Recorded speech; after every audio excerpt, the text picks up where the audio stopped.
Good afternoon. This is a regularly scheduled meeting of the Caldwell Hearing Examiner for October 27th, 2022. I serve in both the decision-making capacity and an advisory capacity to the Mayor and City Council. There are two types of public hearings that this commission conducts. The first is a legislative hearing whereby we formulate recommendations on certain land use requests. And my recommendations are then forwarded onward to the City Council, who makes decisions on legislative matters. The second type of public hearing is quasi-judicial in nature, meaning that the requests are specific to a parcel of land. I am authorized to make decisions on requests for special use permits, variances, preliminary plat, time extensions, and planned unit developments that do not involve the subdivision of land. However, any decision I may make this afternoon is by no means final. Anyone that believes he or she has been aggrieved by my decision has the right to file an appeal to the City Council. On quasi-judicial requests that involve the subdivision of land, rezones, and annexation, I am authorized to only make recommendations to the City Council, who will make the decision. The hearing procedures as required by Idaho Code are as follows. 1, the staff will first present a report on the application. 2, the applicant or the applicant's representatives will then present the summary of the request. 3, testimony of those in support will be taken, followed by testimony from those in neutral position, followed by those in opposition. I will allow the applicant or applicant's representative rebuttal. Number 5, after the rebuttal testimony is given, public testimony is closed, and no new oral or written testimony will be allowed unless I elect to reopen the testimony. The time limits for testimony are as follows. The applicant shall receive 10 minutes.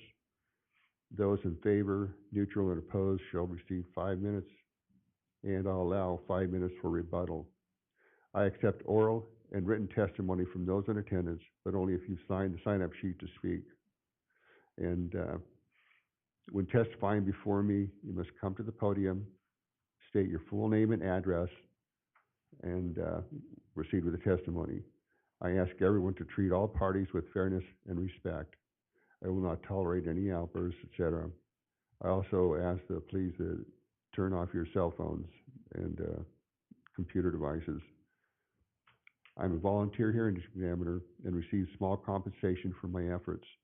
I am charged by law to keep a clear record of the proceedings, consider factual testimony, and to stay within the city's and state's rules and regulations. We, the city staff, thank you for your courtesy to us and others as we move through the process. With that, go to the first order of business, which is approve the September 28th, 2022 hearing examiner meeting minutes as previously signed. And they're approved without change. Moving to old business, the first item on our agenda is continued from 9/13/2022, and that is, thank you, case SUP 22-12, a request by Doug Adams, etc. With that, I request a staff report presentation, please.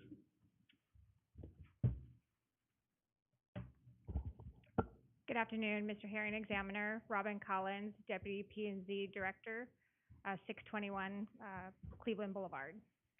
Thank you. Let's see, I think it goes back.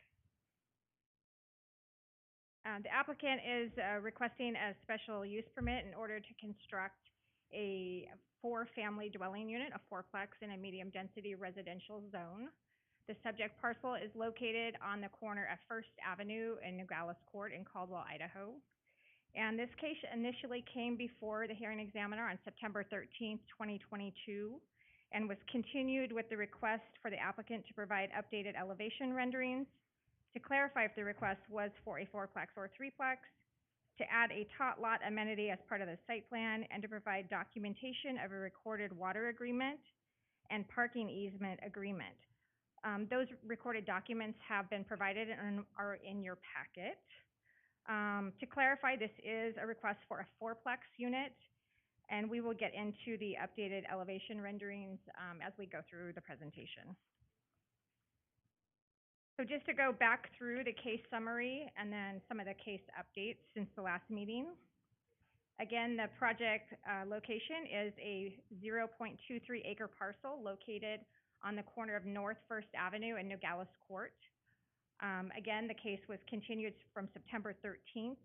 The subject parcel is part of the Madison Estates subdivision. This subdivision was approved by the city in 1995, but due to some difficulties was never fully developed, but it does still have its entitlements for future fourplexes on the lots as shown on the site map. As far as the zoning analysis, the property is zoned R2, which is medium density residential, and as you can see, it is surrounded by the R2 medium density residential zoning. Within this zone, a fourplex is an allowed use with an approved special use permit. The comprehensive plan analysis, the comp plan designation for this parcel is traditional neighborhood. Again, all of the surrounding parcels are also within the traditional neighborhood zone. Within that zone, it does say that it is suitable for a blended medium and high density residential. The proposed density of the project is 12 to 14 dwelling units per acre, which is consistent with the 2040 comprehensive plan at a maximum of 20 dwelling units per acre. The surrounding land uses, this subject property is surrounded by a mix of land uses, starting with the view from North First Avenue looking at the subject property. You can see it is surrounded on two sides by two existing fourplex buildings. Looking at the view across Nogales Street, you can see there is existing single-family homes.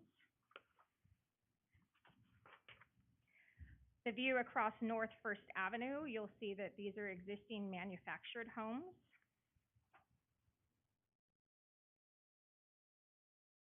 This view, we kind of did a little bit larger screenshot of this. This is looking across East Madison.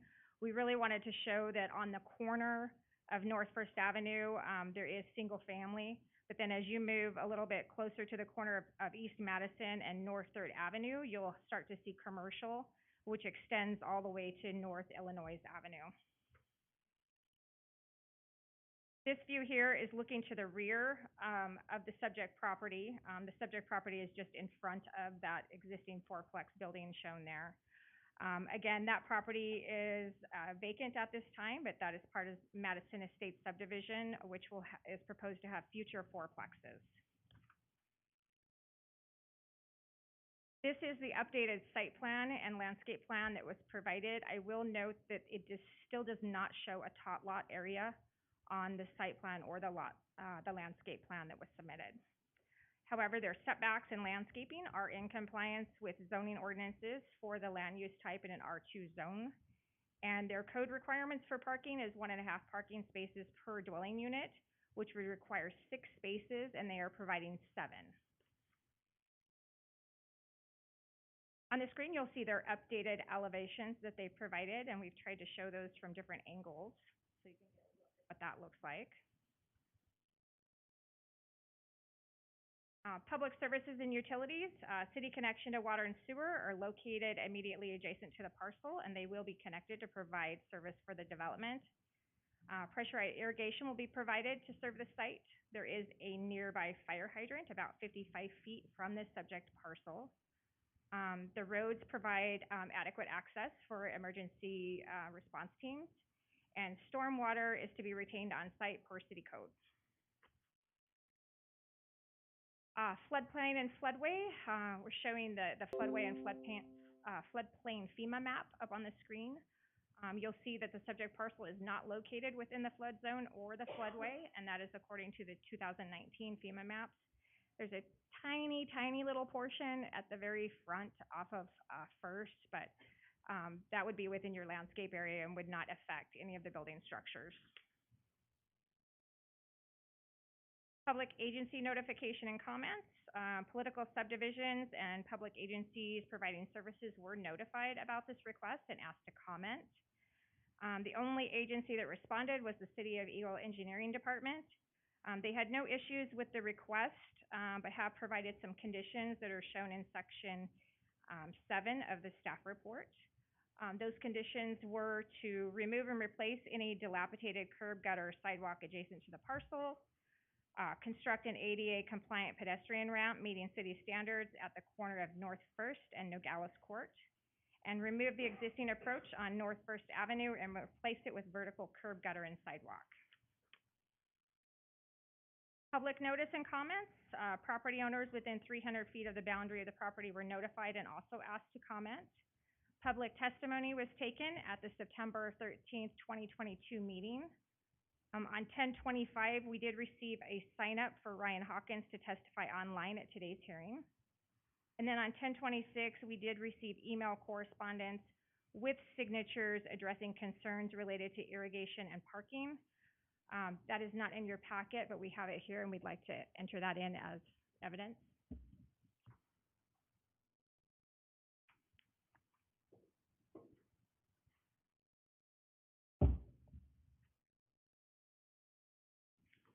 Thank you.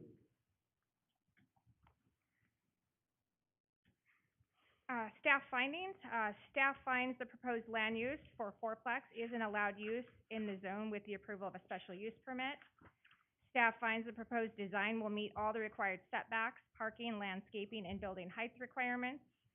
Staff finds the proposed project is in harmony and consistent with 7 goals and 9 policies of Caldwell 2040 Comprehensive Plan. Staff finds the proposed land use is compatible with the surrounding land uses of multifamily and single-family residential and provides an acceptable transition from single-family to the commercial land uses behind Madison Estate subdivision. And staff finds there were no objections from public agencies. Conclusions of law for approval of a special use permit. Idaho Statute 67-6512 and Caldwell City Code Section 100304 outlines the conclusions of law pertinent to the approval of a special use permit and the making of findings based on the following. The proposed use would not or will not cause any damage, hazard, nuisance, or other detriment to persons or properties in the vicinity. The proposed use is not in conflict with the comprehensive plan, and the proposed use does not impact the ability of political subdivisions, including school districts, to provide services for the proposed use.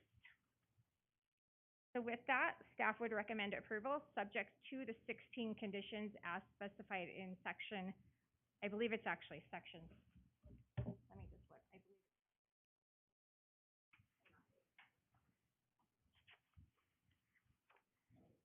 Sorry, it is 8. So staff recommends approval subject to the 16 conditions as specified in section 8 of the staff report. And for any questions you might have. Thank you very much, Ms. Collins. First of all, I'd like to commend you on the presentation and the staff report. I'd like to enter the presentation we just looked at as an addendum to the staff report.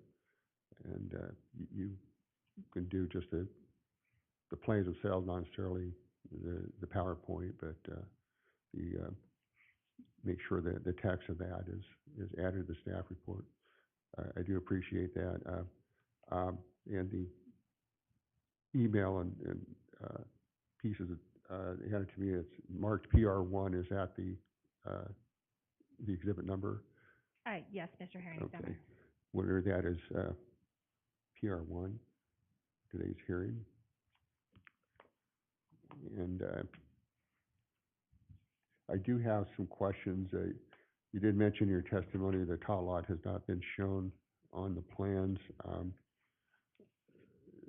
Maybe this is for the applicant, but do we have a location for that, or where do we stand on that? Mr. Herring, examiner, I am unaware if we have a location of that, so I will defer that to the applicant's representative that's here today. There was some discussion in the previous hearing, and I was shown a hand-drawn exhibit, but I would like to see that as part of this. The other part in the staff report, my copy, page 8 of 12, the 4 items that are requested at the last hearing was to show a tot lot or play area in the site plan and a landscape plan. We had a landscape plan in the prior packet. There's not one in this packet. So where do we stand on the landscape plan? Mr. Harry, Examiner, I believe there was a landscape. Mine are labeled site plan. There are two copies of the site plan, a big one and a little one. I do know that they submitted one, so I'm not sure if they just did not get put in the packet, but I do know that they did submit a revised landscape plan. What you have copied is the applicant or the application itself has two versions of the site plan, nothing labeled landscape plan. Maybe that serves both purposes. Yes, Mr. Herring, Examiner, it's my understanding that the one labeled site plan is their actual site plan. The other one that does not have the verbiage site plan is to serve as their landscape plan. Okay, there's a confusion because it is labeled site plan. A question to you, we have the renderings, which you showed in your presentation, the colored renderings that came in my packet, which do show some decorative landscaping features. Typically, this is not submitted as the landscape plan, but in your opinion, would that suffice if it were constructed in the manner shown in these renderings? Would that be sufficient as a site plan or as a landscape plan? Mr. Herring, Examiner, I think that would be sufficient. We could go off the elevations along with the attached site plan for location of such. Yeah, it seems adequate to the purpose. If we could just go with that as a landscape plan, that would be acceptable. There, dimensioning would be a little arbitrary, but as long as it came out looking like that, that's the kind of plan that I was hoping for. Be willing to accept that with an added condition of approval. Would note the cross-access agreement seemed adequate to the purpose. I'm glad to see that, and also note that as a condition of approval being fulfilled.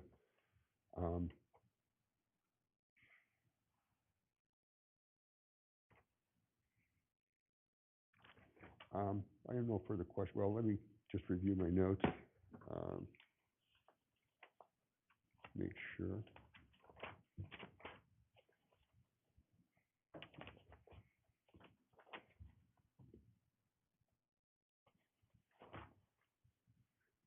Thank you. I have no further questions with that. I'd like the applicant's representatives to make their presentation, please.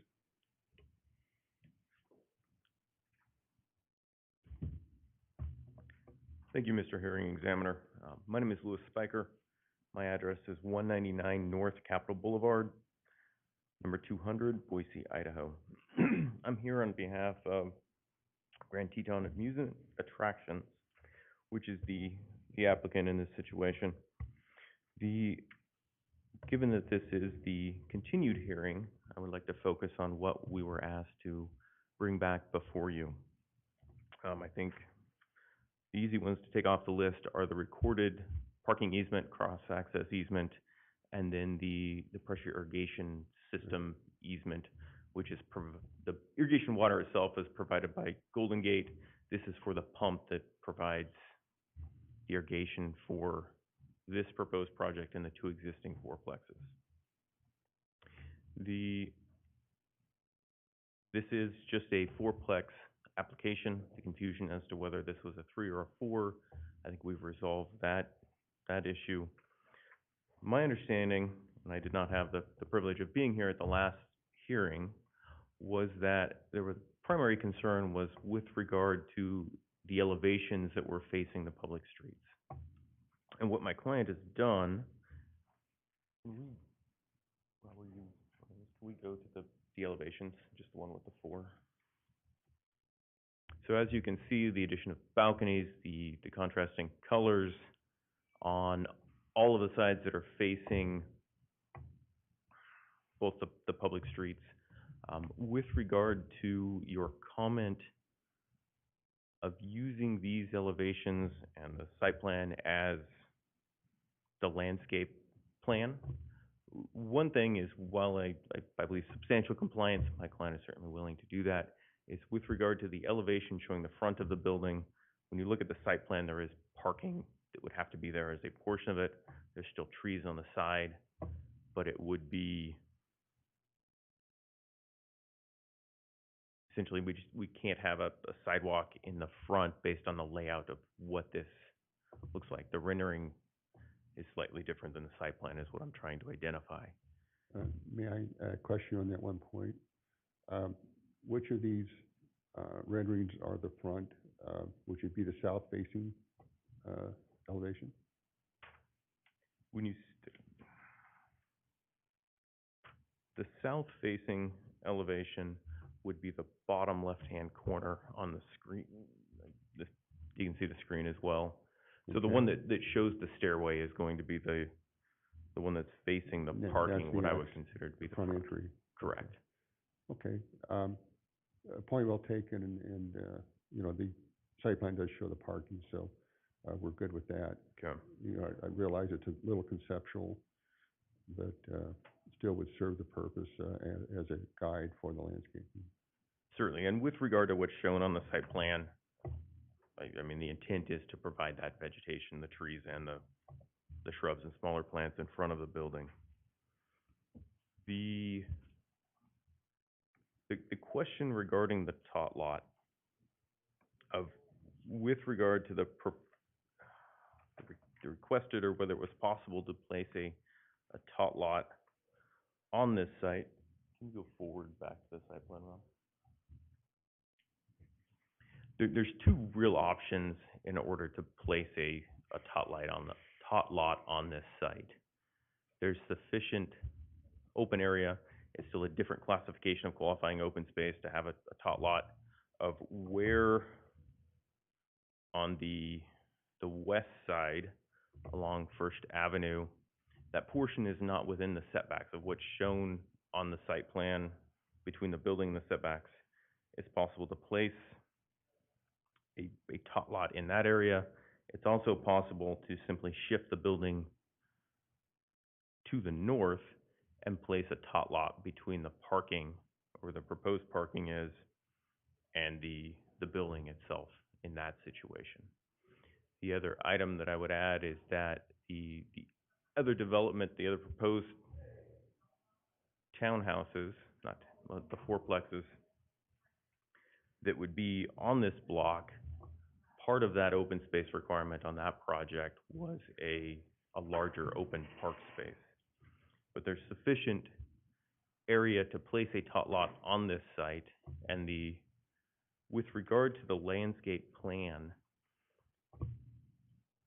well, I understand your desire and your concern that you want to see what the finished project would be in relation to the site. I believe that a condition of approval that the landscaping plan show that, as a landscape plan is something that's subject to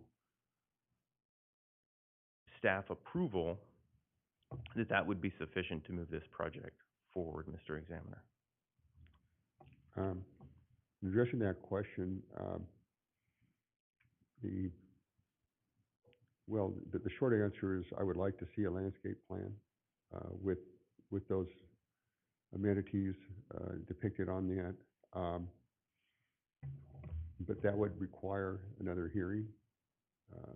So I'm giving you an avenue here that we could make that clear to the record where those amenities would be located and what the landscaping consists of. And we do have the plan before us on the screen now, and the renderings that we discussed earlier with staff as a de facto site plan. So those are my considerations. And the reason being is the comprehensive plan policies talk about having this, you know, as a fit, you know, just to paraphrase, in its environment. And the things that we regulate in this circumstance are the land use itself, the densities, and the outward appearance. And so I feel that the landscaping plan is an integral part of the application I'd leave that to you as the representative to go with what we have on the table now, with the addition of a tot lot site, or we can see an engineered plan the next hearing.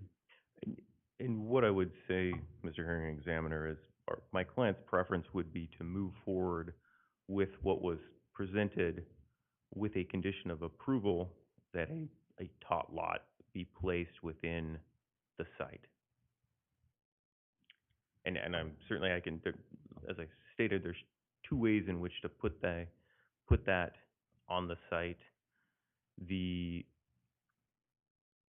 What I meant before with regard to approval by staff on the landscaping plan is there's another review to ensure that what the condition of not just the condition of approval of the special use permit, but with regard to the appearance on the landscape plan, that in one of the two ways in which a tot lot is feasible on this particular site, there'll be additional review to ensure that it follows through with the requirements of the landscape ordinance. We do that in some cases, condition that for the staff review to be the final arbiter. But in this particular case, I specifically asked for that information to be presented at this hearing. So I'm not comfortable with the condition and having it fulfilled by staff in the sense that, I felt it was a fairly straightforward request for a landscape plan, 30 days or so that we've had. And again, that's, the external appearance of this application in the cityscape, and wanted specifics before the hearing or during the hearing to make that kind of decision. So I have the alternative is what we discussed, what we have in front of us today, or going to another hearing and seeing the final drawings as you might wish. So, and I guess I'm seeking a little clarification. Are you seeking to identify a portion on the existing site plan where it could be placed based on what's in the packet today, or is your preference to bring another plan in front on a hearing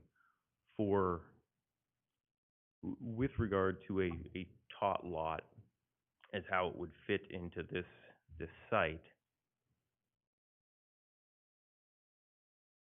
Again, I was not present at the prior hearing. My client's understanding is that the tot lot was something that was discussed as an option, not as a requirement to move forward until the staff report was generated.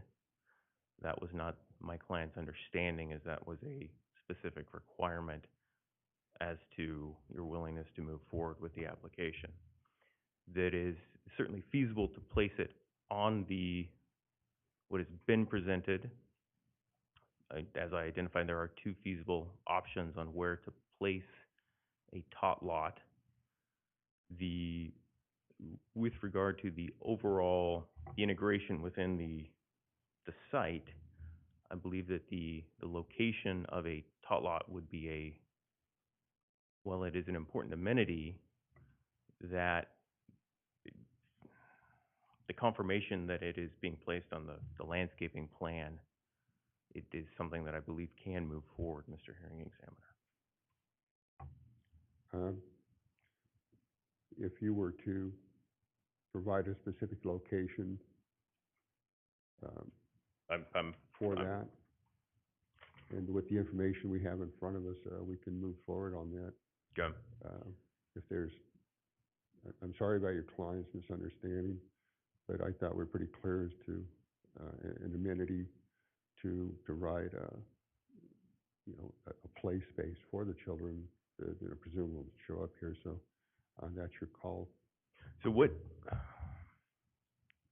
I would suggest I'm happy to identify a place to locate this, but I would like to do so in two alternative locations based on the city's comments as to what staff would prefer on what this amenity would be. The first, when you look at the site plan, if this was placed on the the northwest corner of the portion to the north of the building within the setback area is perfectly feasible. We're certainly willing to place a tot lot there. What may be more beneficial, and this is from a safety concern, would be to move the building forward, backward, if you're looking from To the the south north. to the north. Yeah. Take what's shown as landscaping on the northern side, shift that to the southern side, and have the tot lot on the same location on the western side of that.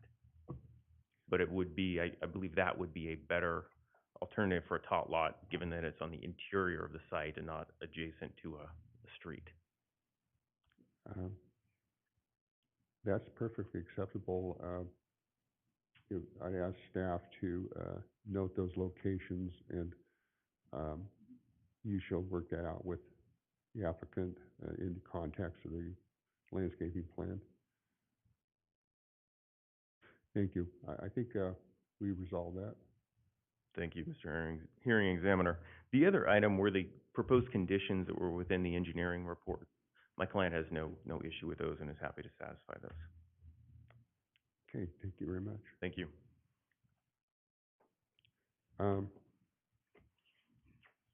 We have signed up via Zoom Ryan Hawkins to testify in opposition. We have nobody in favor, no one else in favor or neutral. So, Mr. Hawkins, if we can get you on screen. Hi, everybody. I do not have a, here, let me connect through Zoom and I can do that. Can you hear me? I can. Can you hear me? Yes, thank you very much. Go ahead, please. Your name and address, please. My name is Ryan Hawkins. I live on 109 East Omaha Street, which is 2 streets north of Centennial Avenue, I believe it is. Go ahead, please.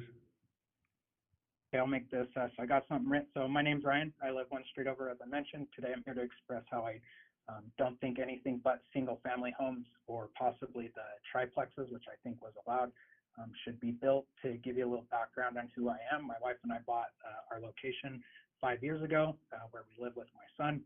I'm a computer program. My top priorities are things for the community, where the community is going and what's healthy for those in the area. So had I known the intent of this property was to be made for such high density area, I probably might have reconsidered the subdivision I was looking at moving into. Part of that is my fault because obviously there are already apartment complexes there. I think of this as a salesman foot in the door. A while ago, it seems that somebody has bought this property, and from the get-go, their whole goal is to make it a high population density area. So earlier this summer, I saw a public hearing notice, which I think was the first one discussed. I was not able to be there for that. What I do want to say about that is the first sign that was noticed was on Centennial Way and North First Avenue, which I feel is right in the flow of traffic where everybody is going. This year, this sign, or currently, so today, if you look at the sign, it's down more on North First Avenue. Yesterday, it was blown over in the wind, so I don't necessarily understand who put that up and why such a suspicious location of change. When I discussed and posted this on the internet on places like Facebook and discussed with my neighbors, most people weren't even aware that this was coming, and I did not hear any positive reactions to more apartments being added there. I personally thought it was on the opposite side of where we're discussing.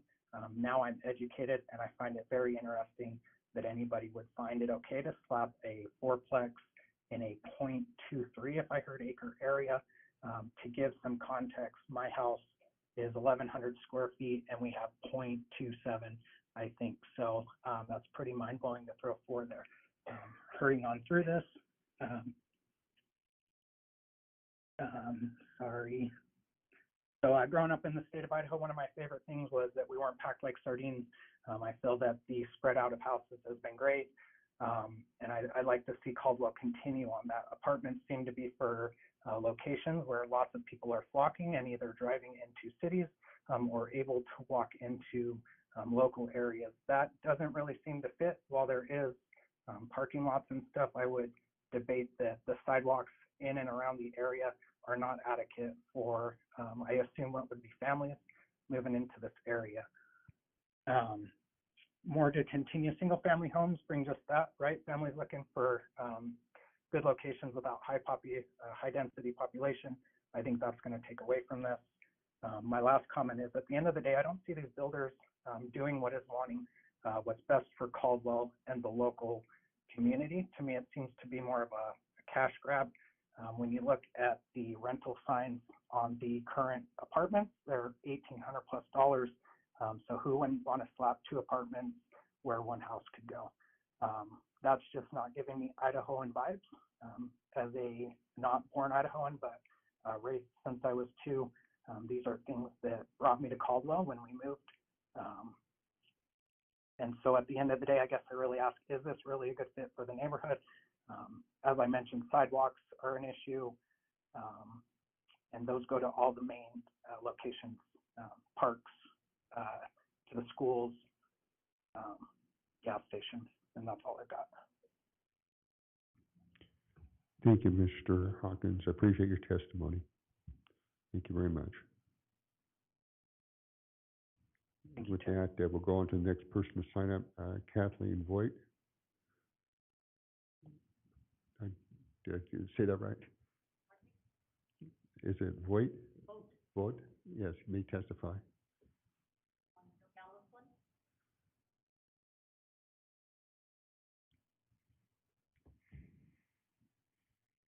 My name's Kathleen Vogt. I live at 224 East Plymouth Street, Caldwell. I wasn't aware of this at all. We weren't notified of this one at all. And I'm with, I agree with the gentleman that just spoke, because traffic, schools, you know, it's getting to be a lot of people in a small area. And irrigation water is a concern. City water is a concern because our water pressure has gone down greatly in the past few months. And the schools, how are the schools going to handle all this extra children coming in? That's my concerns. Thank you very much. Appreciate your testimony. The next person to sign up is Sharon Henson.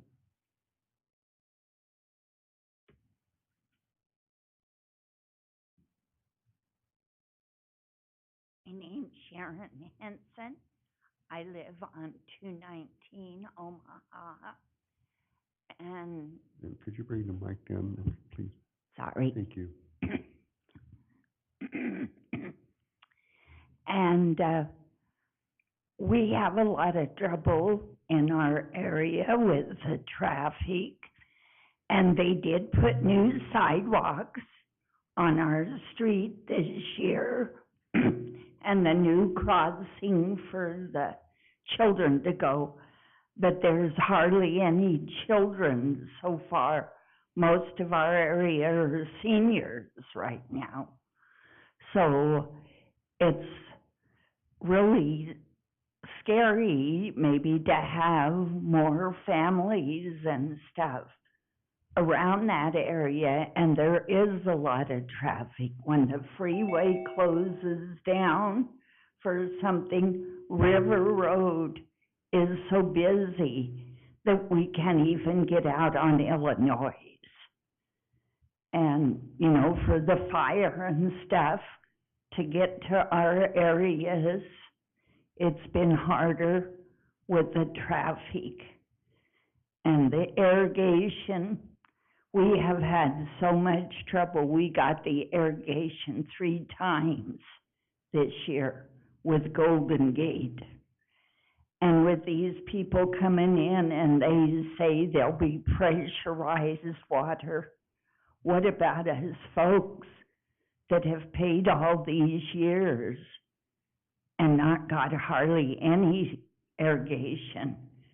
And our water pressure is really going down. It's about 3/4 in our houses. So if you put this in, that's gonna take more water from somewhere. And we're on the tail end. We gave easement from our house on Omaha for the 2 blocks over Nogales and Omaha. The easement comes through our land on that. So, thank you. Thank you for your testimony.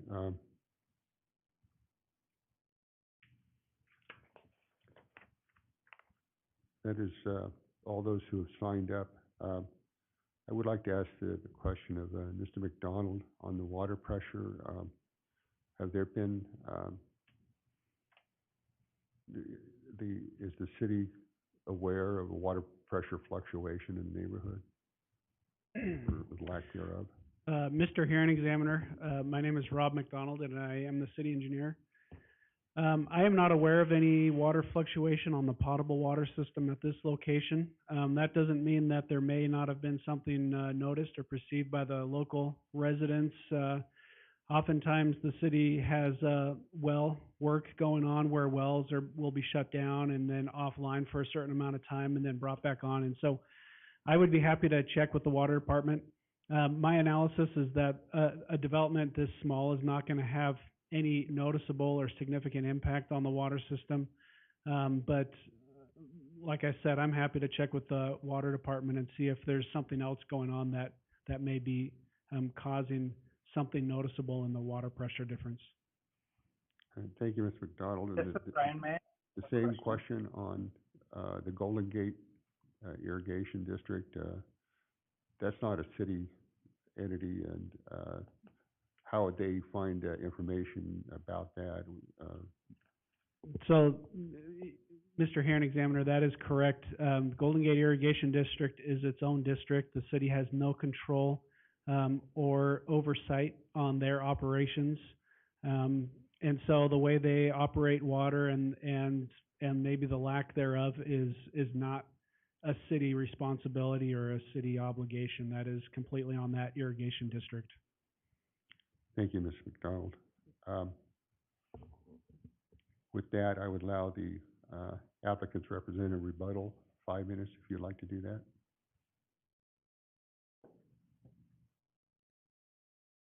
Thank you, Mr. Hearing Examiner.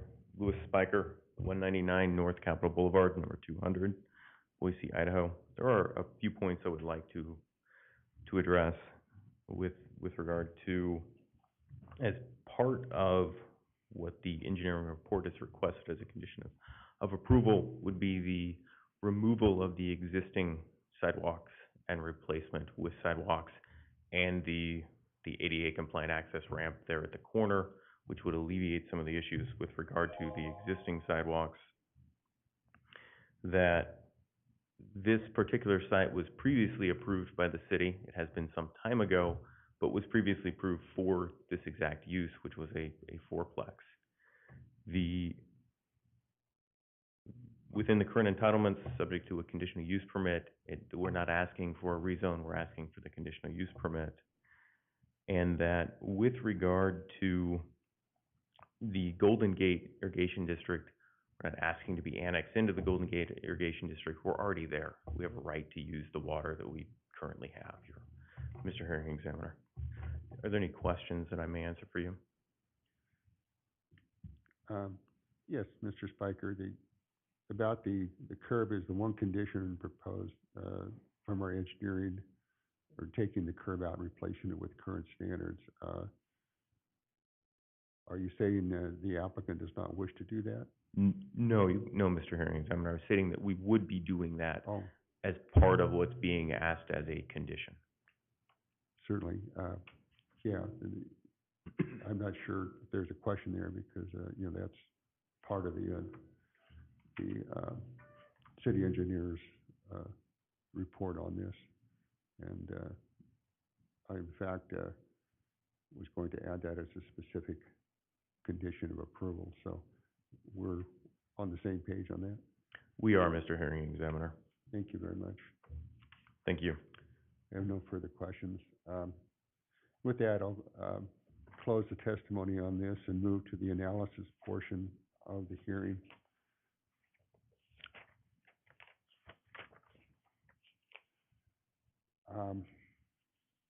This is a continuation. We've had staff, and I've had staff or time to review this in light of the comprehensive plan and the zoning code. I won't go into much detail on that other than to say that I concur with the staff report and its statements and delineation of the codes and the goals and policies in the comprehensive plan. I concur that they address the application before us and set the framework, the ordinance framework for that to be executed. Looking at the staff report, Section 6, Findings of Facts, the Caldwell Hearings Examiner accepts the facts outlined in the staff report, public testimony, and the evidence list. All adopted city ordinances, standards, and codes were used in evaluating the application. The proposed use is conditionally permitted by the terms of the ordinance and is subject to conditions of approval. The conclusions of law, the Caldwell Hearing Examiner has the authority to hear this case in order that it be approved or denied. The public notice requirements were met, and the hearing was conducted within the guidelines of applicable Idaho Code and city ordinances. The order of decision, Section 8. Based on the findings of facts and conclusions of law, the Caldwell Hearing Examiner hereby orders that the case number SUP 22-000012, a single fourplex multifamily housing unit on parcel R03087221000 that is located on the corner of First Avenue and Nogales Court in Caldwell, Idaho, is approved with the following conditions of approval.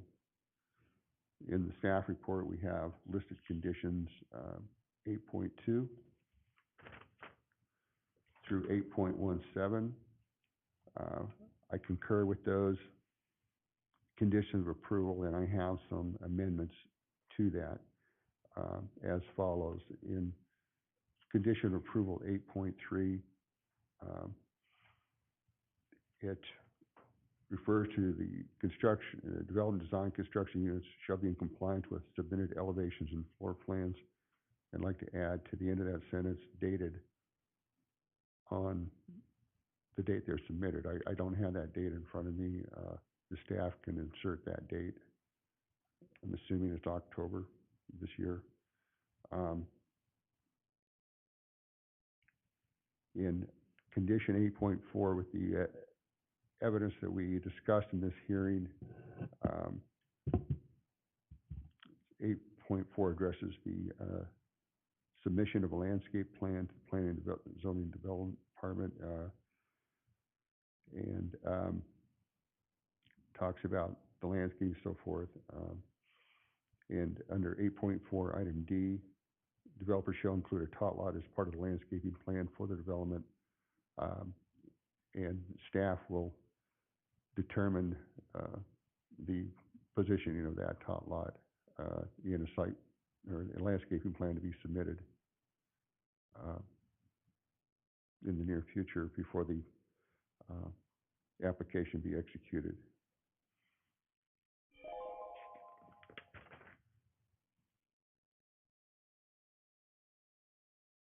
In addition, we'll have condition 8.18 as follows. The applicant shall comply with the cross-access agreement exhibit. There's no exhibit numbers. I'd like staff to add an exhibit number, and it's in the packet, in comma, recorded 4/20/2022 as instrument 2022-021380. Period. Adding condition 8.19 to reflect the engineer's condition. Applicant shall remove existing approach on North First Avenue and place with vertical curb gutter and sidewalk, period. And with that, I conclude this hearing, and thank you very much for your participation, and we'll go to the next item on the agenda.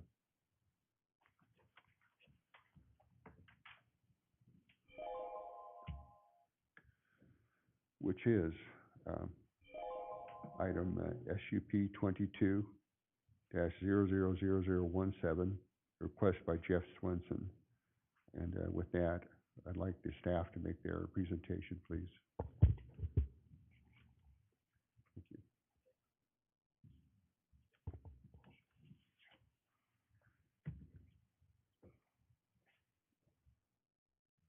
Goodbye. Thank you, Mr. Hearing Examiner. Alex Jones, Associate Planner, 621 Cleveland Boulevard.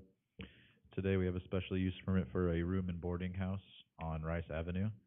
The subject property is a 9-bedroom home with 10 baths that will be used as a room and boarding house for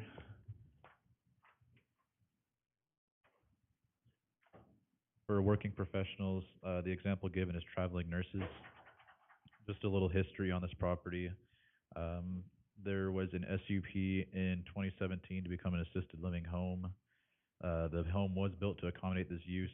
It never came to life. And so the Swansons have acquired this home with lots of talk with staff over almost the last year, I would say.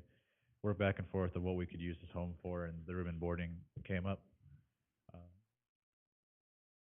Trying to have this as a single family home, as a 9-bedroom home, about 4,000 square foot would not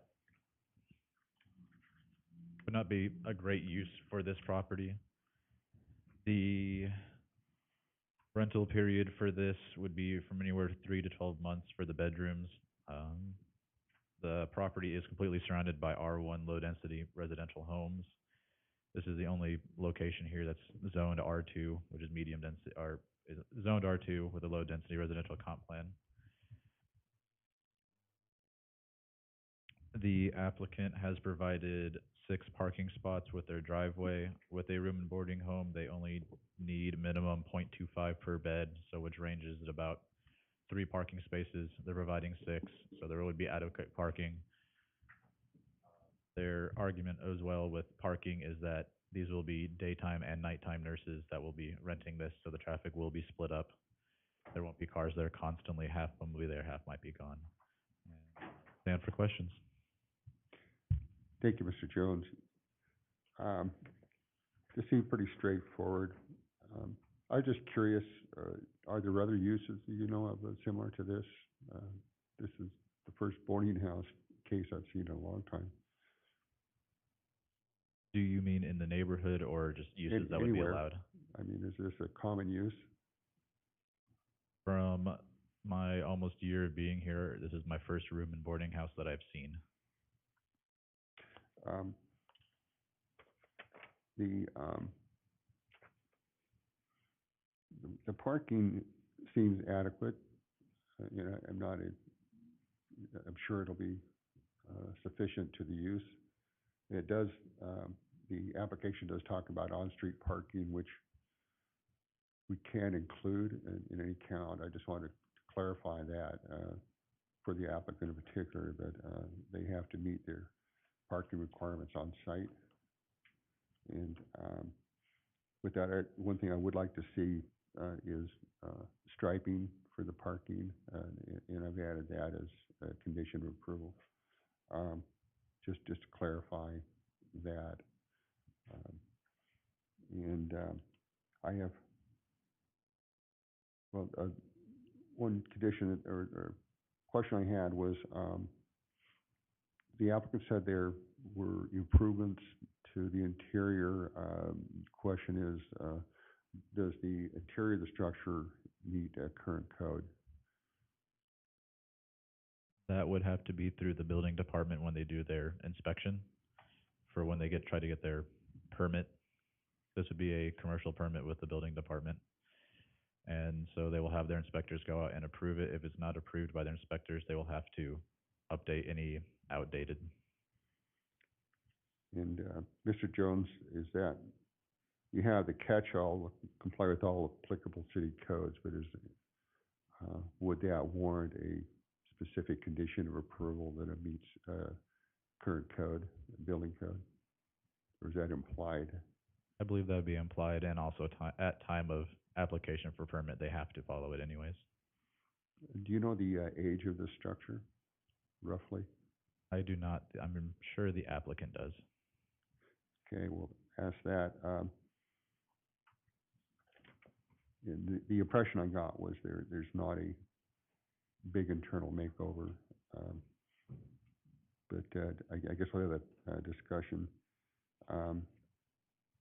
He's also looking for, particularly condition 8.7, the date. I'd really like to see these exhibits dated in case they're amended later. And with that, I have no further questions of staff. I'd like to ask the applicant make their presentation, please.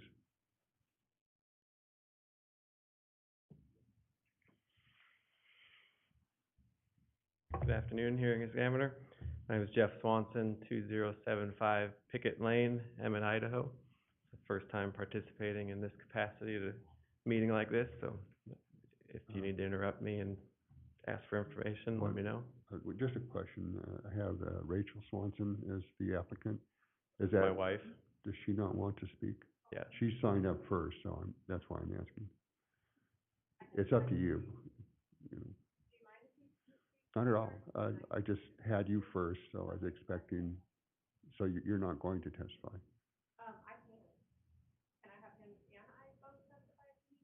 Sure. Yeah, we'll go ahead. I just wanted to clear that up because you don't look like Rachel. I'm sorry. That's a good compliment. Okay, thank you very much. Go ahead, please. A couple of things in the overview. It did operate as assisted living. It was operating for at least the last 5 years, to our knowledge, as an assisted living. As that COVID happened, assisted living was dying. That's when it sold. You asked about other options for a home like this, and that's how it's zoned. You could do fraternity house, which didn't seem like a great option for the neighborhood. You could do correctional facility. Also, what was the other ones? There was like a halfway house, recovery homes. So the rooming and boarding house seemed like the highest and best use for the existing property, as well as for maintaining the integrity of the neighborhood. You asked about the aesthetic changes inside the house, and they were just that, aesthetic changes, updating paint, updating, the kitchen cabinets were all removed and replaced, things like that. So we have pictures if you want to see of the interior of the property. But for the most part, when we took over the property, the previous owner had joined the two parcels. So the one on the north side of that picture was part of this property. He had approved with the city a large construction project to join those two homes and expand the assisted living. And so within that was, he went through this process and finally got all that approved. And so for the last year, all the conversation with the city building department was separating those. And, so we had finished out, there was some errors in the permitting that was approved. So they came back in and had to re-go through the permitting process and lot splits. And so we took care of all that in the last year. And now the final step is the approved use as a boarding house. And like we said, the leases, rather than a short-term, Airbnb style rental that has vacation traffic coming in and out, these are midterm rentals. Mostly we have traveling nurses, traveling professionals that are, working mix of shifts, so the parking and the traffic in the neighborhood is fairly limited. Other than that, the narrative that was submitted was fairly comprehensive of the use and the intention. A big thing that's important to us is single occupancy. In the community meeting, some of the neighbors showed up and just were curious of, some of them had done some research, and like a studio apartment could have up to 3 people in it, so like 3 times 9, that's 27 people. How would you handle 27 people in a place like this? And, the goal is not to have this as studio apartments. These are single occupancy, to maintain, both, the property itself can't handle 29 people inside of it. It's designed to be single occupancy, and that's something we want as part of the conditional use permit. Thank you, sir. I do have a couple of questions just about the operation. The city is not really in a position to regulate things like a 3 to 4 month, stay period, single occupancy. We have to rely on the property owner to stay with the parameters of the special use permit. But as far as Airbnb, that's just a means of booking. It's not a land use. And so, what are your thoughts on that? I mean, is that one Our understanding avenue of for your business program? No, our understanding of the rooming, boarding, special use is that, it's single room, single occupancy, and as far as parking requirements, so I don't see how we would operate other than that within this special use permit. And I'm just saying we can't necessarily regulate the means that you generate clientele. So we can, grant you permission to, how you go about that, just normal advertising procedures. The major question for me is the health and safety question of meeting the current standards of the building code. And as long as you understand that, there may be changes that might have to be made, once the building inspectors do look at the property in regards to this particular use. Just so you're aware of that. And the only other thing I mentioned would be to stripe the parking stalls, just so everybody's clear on where that is. And I have no further questions. Thank you for your presentation. Thank you. Next, we have Ron Ranza. I'm not speaking, I'm just here in favor. Oh, okay, I'm sorry. And Ms. Swanson, would you like to testify? Hello, Mr. Hearing Examiner. My name is Rachel Swanson, and I also live at 2075 Pickett Lane in Emmett, Idaho. And I don't believe I have much further to say, except that I do have my own property management company, that I handle the leases for this, and it is clear that it is only single-use occupancy only. And so we do follow the regulations of property management and making sure that the leases are up to par with Idaho standards of rental laws, that sort of thing. So we would keep that integrity sound for this property. Do you have any other questions for me, or? Well, I did just recall that I was curious about the fence. Is this property fenced? There is fencing on one side. However, as you can see, the property just north of it, there was a fence there that was taken down just because it was in very bad shape. It was also not taken down by us, but by the previous owner, because he was going to connect those two properties together. So since then, there is no fence between there. However, that whole side, there's no entrance on that side. It's just a wall. However, there is fencing on the other side, on the south side from that picture. Okay. In the back? Yeah, in the back. There's There is some. Okay, thank you very much. I consider that as a condition of approval. I'll consult with staff on that. Okay. And I have no further questions. Thank you. So, Mr. Jones, on the fencing issue, would you consider that an advantage to this application?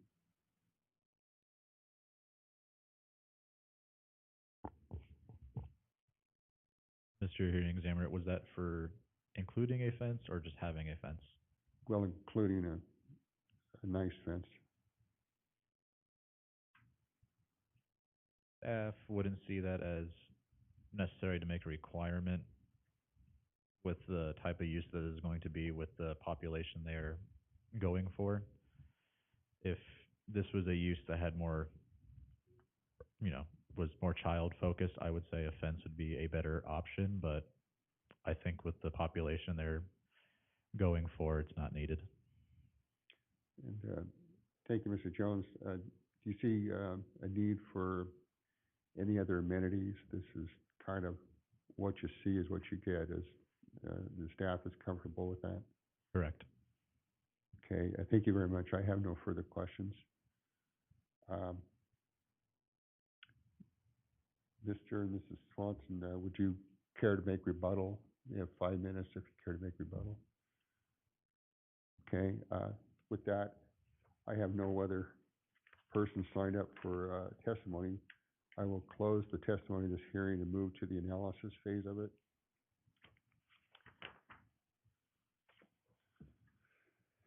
The staff report describes the ordinance, and I feel correctly. I concur with their applicable legal standards listed here in the staff report.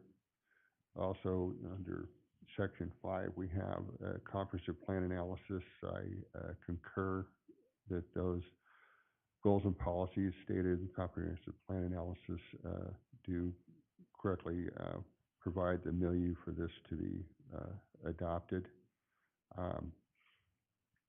Under Section 6 in the staff report, we have findings of facts. The Caldwell hearing examiner accepts the facts outlined in the staff report, public testimony, and the evidence list. All adopted city ordinances, standards, and codes were used in evaluating the application. The proposed use is conditionally permitted by the terms of the ordinance and is subject to conditions of approval.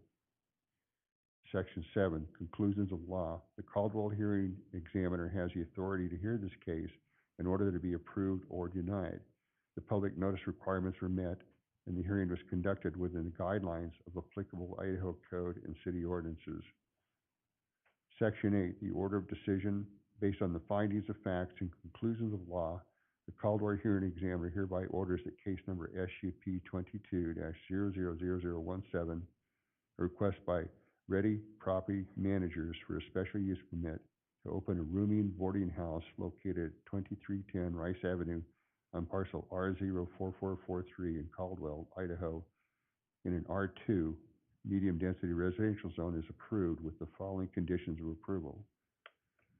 Staff report on page 3 has conditions 8.2 through 8.8. I accept those conditions and with some amendments. Item 8.7, just asking for a date on Exhibit A3 and Exhibit L. Dated, okay, I'll just read it. The project design shall be in significant compliance with the elevation provided in Exhibit A3, dated something October, and Exhibit A8, period. Moving to condition 8.8 on the following page reads as follows: comply with the City of Caldwell parking ordinance, comma, to include striping for parking stalls, period. And with that, I conclude this hearing, and thank you very much for your participation and testimony. And with that, we will move to the next item on the agenda.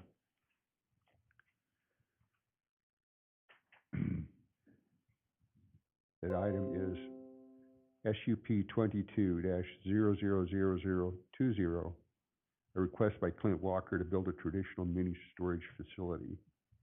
With that, I'd like the staff to make their presentation, please.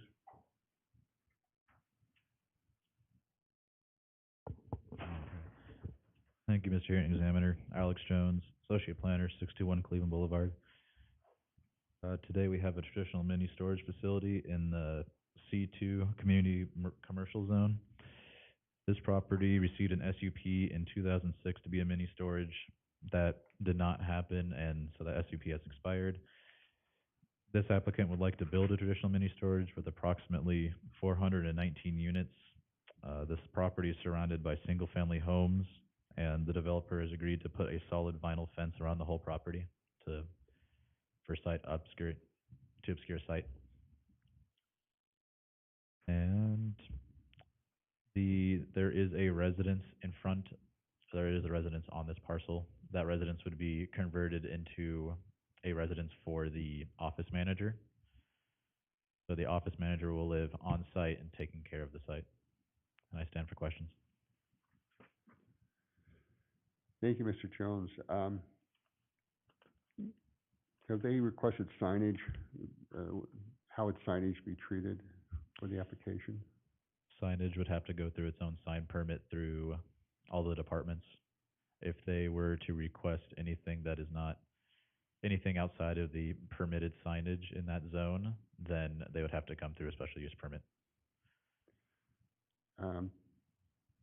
My concept of this is being in the middle of a residential neighborhood, that it would have to be subtle. Correct. You know, we can look at that. I want it, you know, given the residence in front, you know, it does maintain that character, and it has the decided advantage of being largely out of sight, except for to the adjacent neighbors. Does this have a fence proposed? Yes, it does. It'll be enclosed, and then all around the perimeter surrounding those single-family homes will have a vinyl fence, a 6-foot vinyl fence. And is 6 foot sufficient in height to serve a masking purpose, if you would? Or is there a reason to make an exception to that?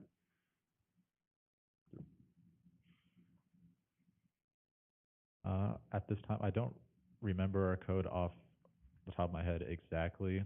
I believe if you want to go above 6 foot, you need a special permit, but I believe it's only in industrial zones, not in commercial zones. So 6 foot is the maximum height that they can do. And you mentioned vinyl slats and a chain link type of fence. There actually is I believe there's an example. Is there? It is a solid, I believe, white vinyl fence. If you look at White Exhibit vinyl. A8, Okay. that fence is the exact fence that they're going to be putting in there. Yeah, I would like to see this, you know, as unobtrusive as possible. I couldn't really make out this landscape plan. This wasn't making any sense, lacking labeling and so forth. Okay.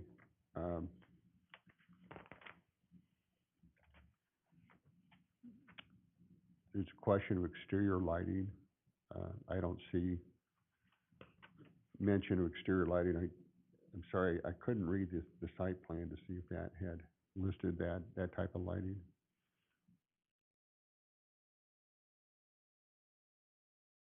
By code, all exterior lighting will have to be in sight and not pointing outward, have to be pointing inward. So by code, we do have code on lighting. Do you think that merits a condition of approval? Staff sees no problem with making that a condition of having the lighting be internal to the development, not external out of the development, to limit as much light pollution to the neighbors as possible. In your opinion, does the lighting code sufficiently address the intrusion on, or potential for intrusion on the surrounding neighbors? Staff believes so. Okay. I see no discussion of the hours of operation. Was there something in the from the applicant? Have you had that discussion about hours of operation? We have not. I believe the applicant can speak more on that when they go to present.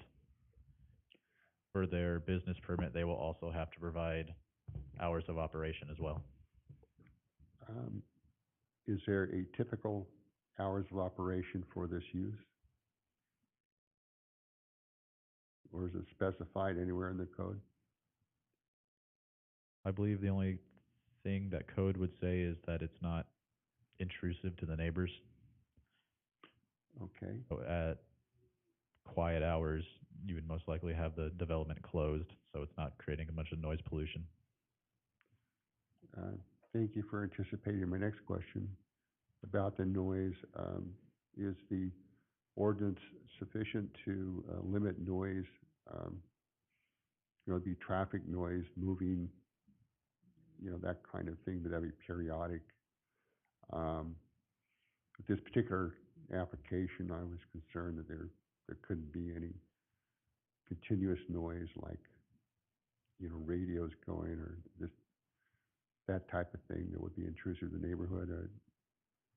Have you had that discussion with the applicant?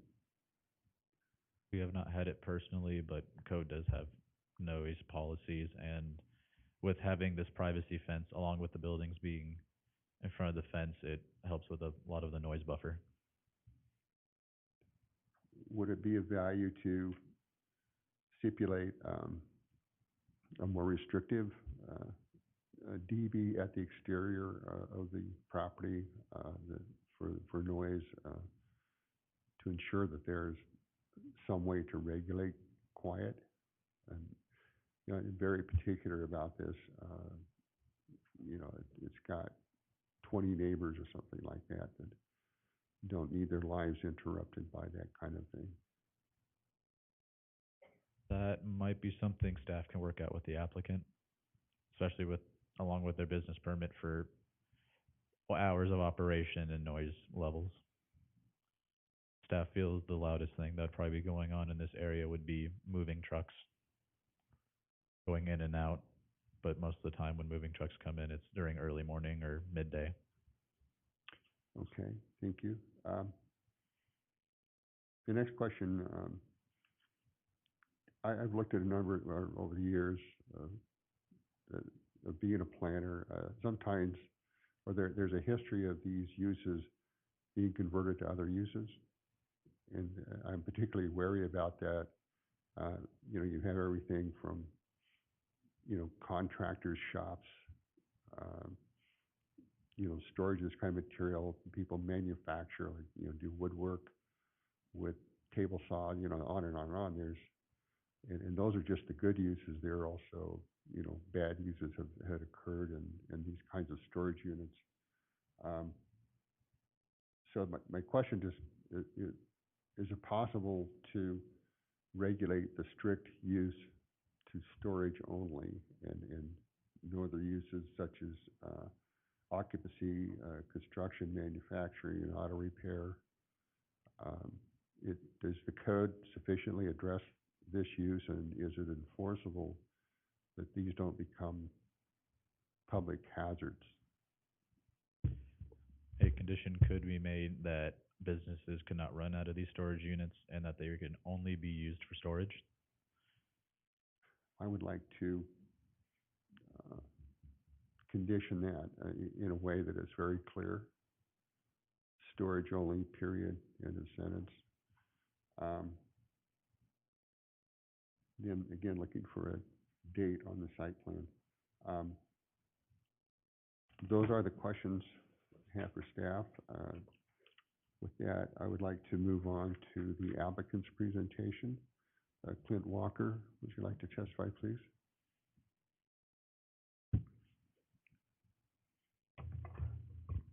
Clint Walker, 8701 Kingston Way, Middleton, Idaho. Proposed this special use permit for a traditional storage unit. And again, thank you, Mr. Hearing Examiner. One of a couple of things I was writing down the notes of your concerns. I was noticing that as well. We've addressed most of those, have talked about it as part of the contract, some of the contracts that we would have as far as no business use. That was a big one for us. Operation hours, we had 6 a.m. to 10 p.m. so that there's no 24 hours. This is, you know, strict times. And the exterior lighting, we had the community meeting, we talked to a lot of people about that. That was a concern that people had about the exterior lighting. We talked about, in our drawing, to have them moved in quite a ways so that they're not out on the edge. So, and on the buildings, which are away, the driveway goes all the way around the outside of the buildings, and so the lights would be inside and pointing inside and not out towards towards the neighbors and down a little ways so that they're not in the way. That was one of the. Could we discuss that for one moment? Do what? Could we discuss that, and just tell me what kind of lighting do you propose, the dimensions of it? So they gave us a couple different lighting, a little soft lighting that you can still see, but your hours of operation typically are when it's light. I mean, most of the time, except in the wintertime, obviously you have some lights.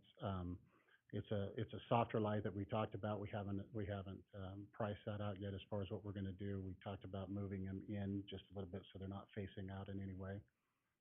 Well, I mean, how tall are the poles? Or Well, that, the we haven't fixtures? gone that far yet to see how far up they need to go, just based on what the height of the elevation is, looking at the fence. Do we need to bring the fence up a little bit with a little bit of a berm, just a slight berm in order to bring it up taller to block that? We're open to that as well, so. Thank you. Go ahead, please. So, let's see, the noise, we can put that in as part of the contract as well, not to have the noise down. That's why we did the hours of operation from 6 to 10 and not after that. We can talk about that in a contract they sign, that we keep the noise levels down. As far as uses, so no businesses, we were not gonna run power to the buildings, to any of the storage units, so they can't operate power out of them other than the lights that we have. So I don't know if that helps at all. We didn't have any access doors to the larger units. They were just from the main doors. We did have 3 in the front. Let's see where yeah, we had 3 of them in the front according to the site plan that shows right next to the house and where the little office would be. Let's see if we can find that.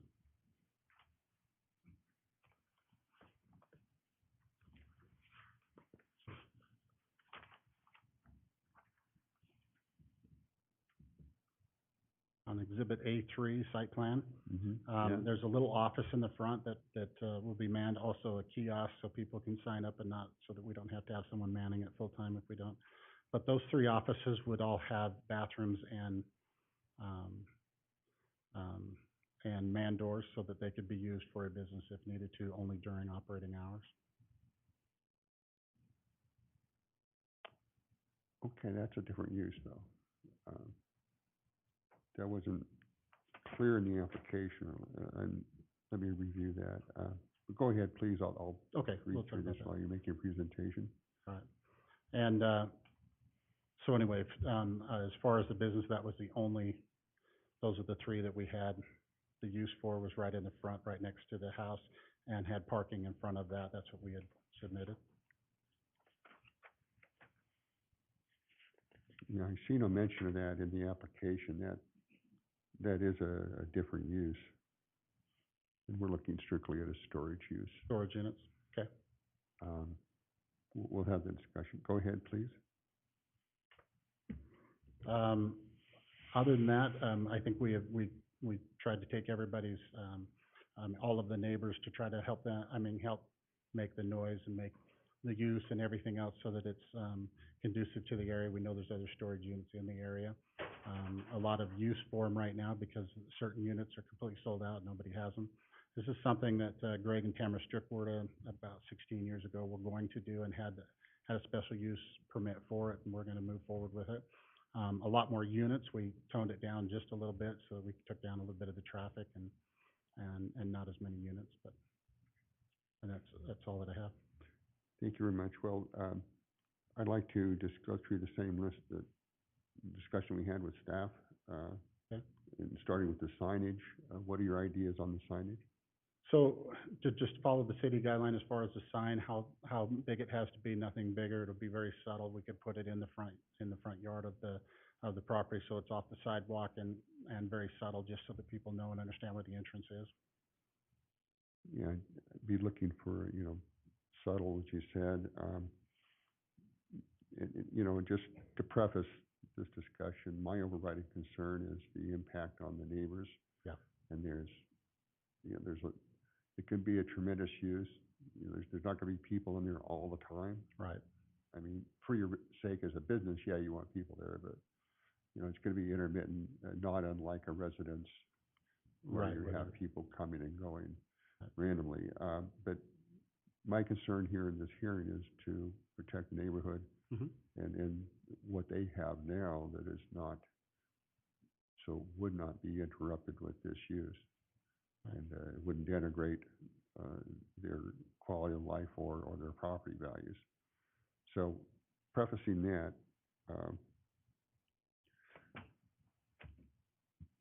we talked about the lighting. Would you be comfortable with having lighting at, let's say, no higher than the eaves of the structures? Sure. Right that- at the eaves or below. Yeah, and that would seem to, be the maximum height. Okay. And could you give me an idea what that might be, 10 feet, something like that? Yeah, about, at the max, 10 feet. Okay. The next question is, about the hours of operation. You said 6 to 10. Yep. 10 o'clock seems a little late to me. Okay. In my notes, I had 7 to 6. That the 6 a.m., I'd hate to, well, it's just me. I'm a late riser, so Oh. 6 a.m. would be a little early for me. But the 10 o'clock, it seems excessive, particularly, a good number of those people would be going to bed by 10 o'clock, and I hate to see that kind of intrusion into their, what would be the latest you think that would not impair your business? Yeah, so most of them are 80 hours, some of them are 24 hours, but most of them that I've seen are around 10 o'clock. I mean, if 9 o'clock, I'm an early riser, so typically I'm up at 5 or earlier sometimes. I don't know why I can't sleep, but I don't. And so I'm not the late riser, so 6 a.m. is pretty typical for me to get going and get started. And a lot of people I know, I mean, because if anybody has anything stored there and they need to go and get it and pick it up, 6 a.m. if they need to get out earlier to be able to get to work, that's why we offered that. Would 9 p.m. be something you'd consider on that, if that would be easier? I consider that still a little late. Let me just ask you a question. If you were to graph out the use during the day, Yeah. where would be your peak hours? Is this going to be pre-noon, post-noon? Where's the peak of the clientele? Well, it depends on who you're renting to and whether or not they work nights or they work mornings or when they need to get in. So, sometimes people come in after work and they need to get in after work and they need to put stuff away or they need to get stuff out. And so we wanted to give them time if they're not done till 5 o'clock or 6 o'clock.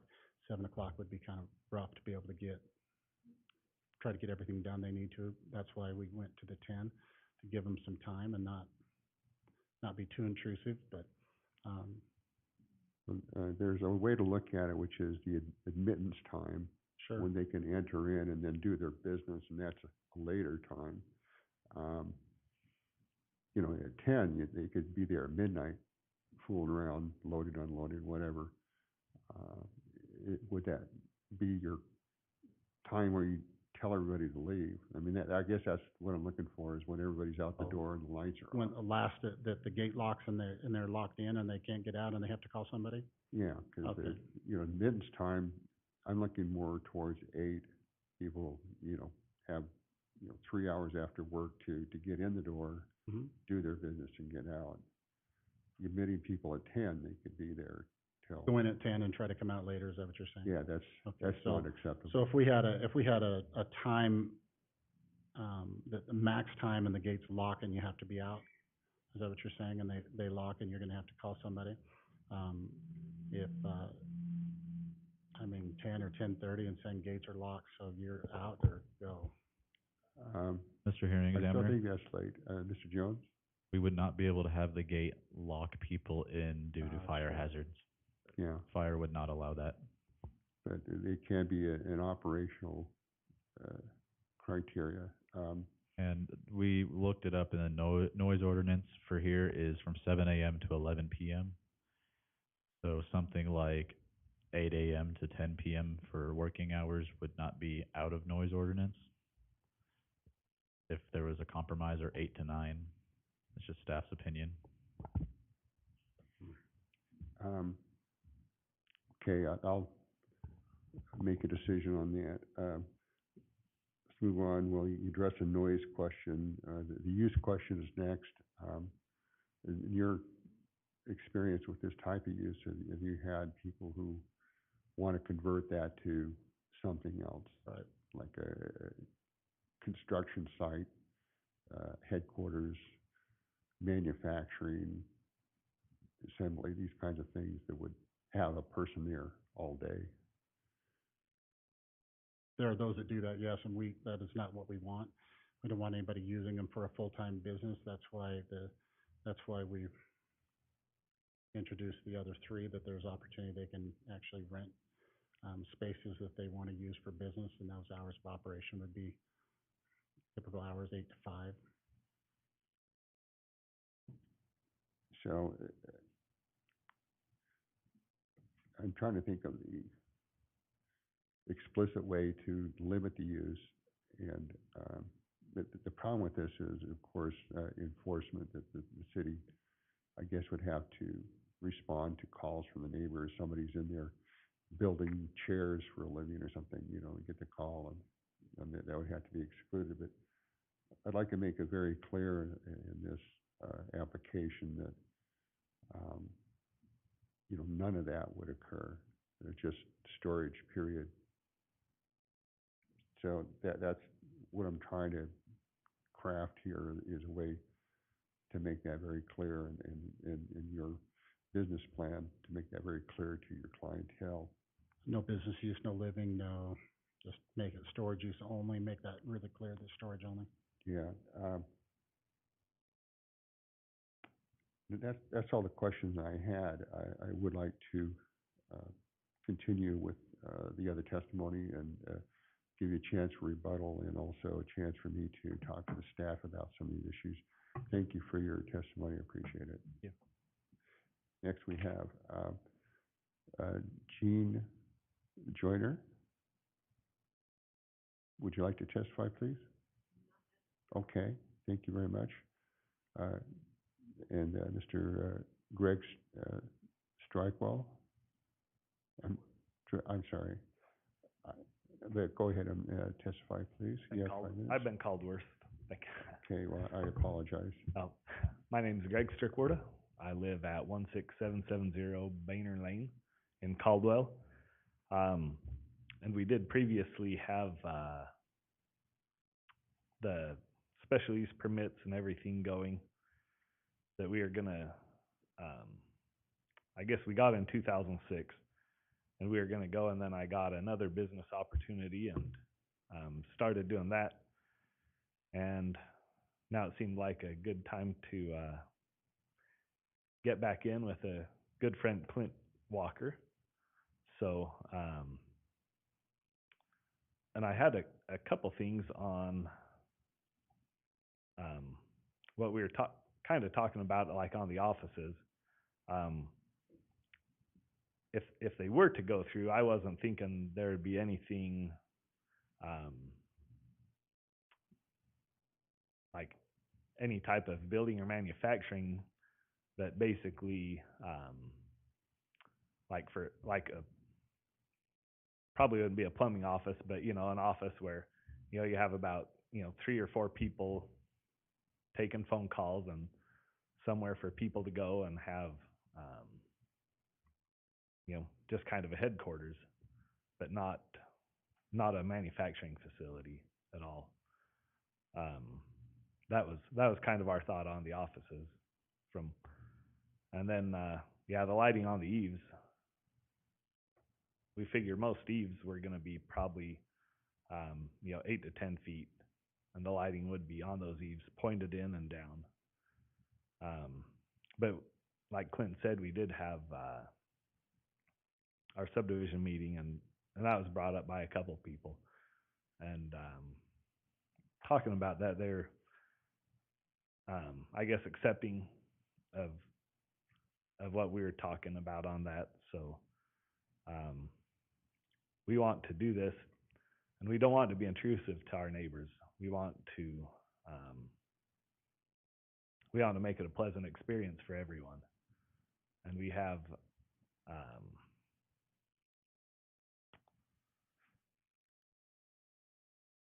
I think with, I guess one of the things too also, before when we were gonna do it, we were gonna do at least up until we were gonna kind of do it in phases. And we were gonna do like RV storage and stuff at first. But, talking about that now, we didn't want to do the RV storage or trailer storage or car storage at all.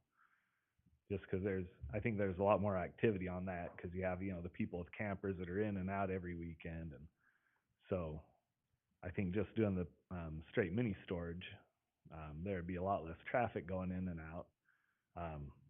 My brother has a storage. He moved back from Arizona about a year and a half ago. I helped him move stuff in there, and he's never been back. So, yeah, I think he's been there once in the last year and a half. And I don't expect everybody to be like that, but I think that is a lot of things. I don't think people who put stuff in storage, are going to frequent it a whole lot. I mean, there might be a few people that will go, 2, 3, 4 times a month, but it's not going to be a daily occurrence or a weekly occurrence for 90% of the occupants. So I think it would be a pretty low impact on the traffic and then on the the noise for the neighbors. I don't think at least when I move people in and out of storage units, we don't have a whole lot of parties or loud things going on. I just want to get in and get out. So I would hope that's what all of the occupants would want to do.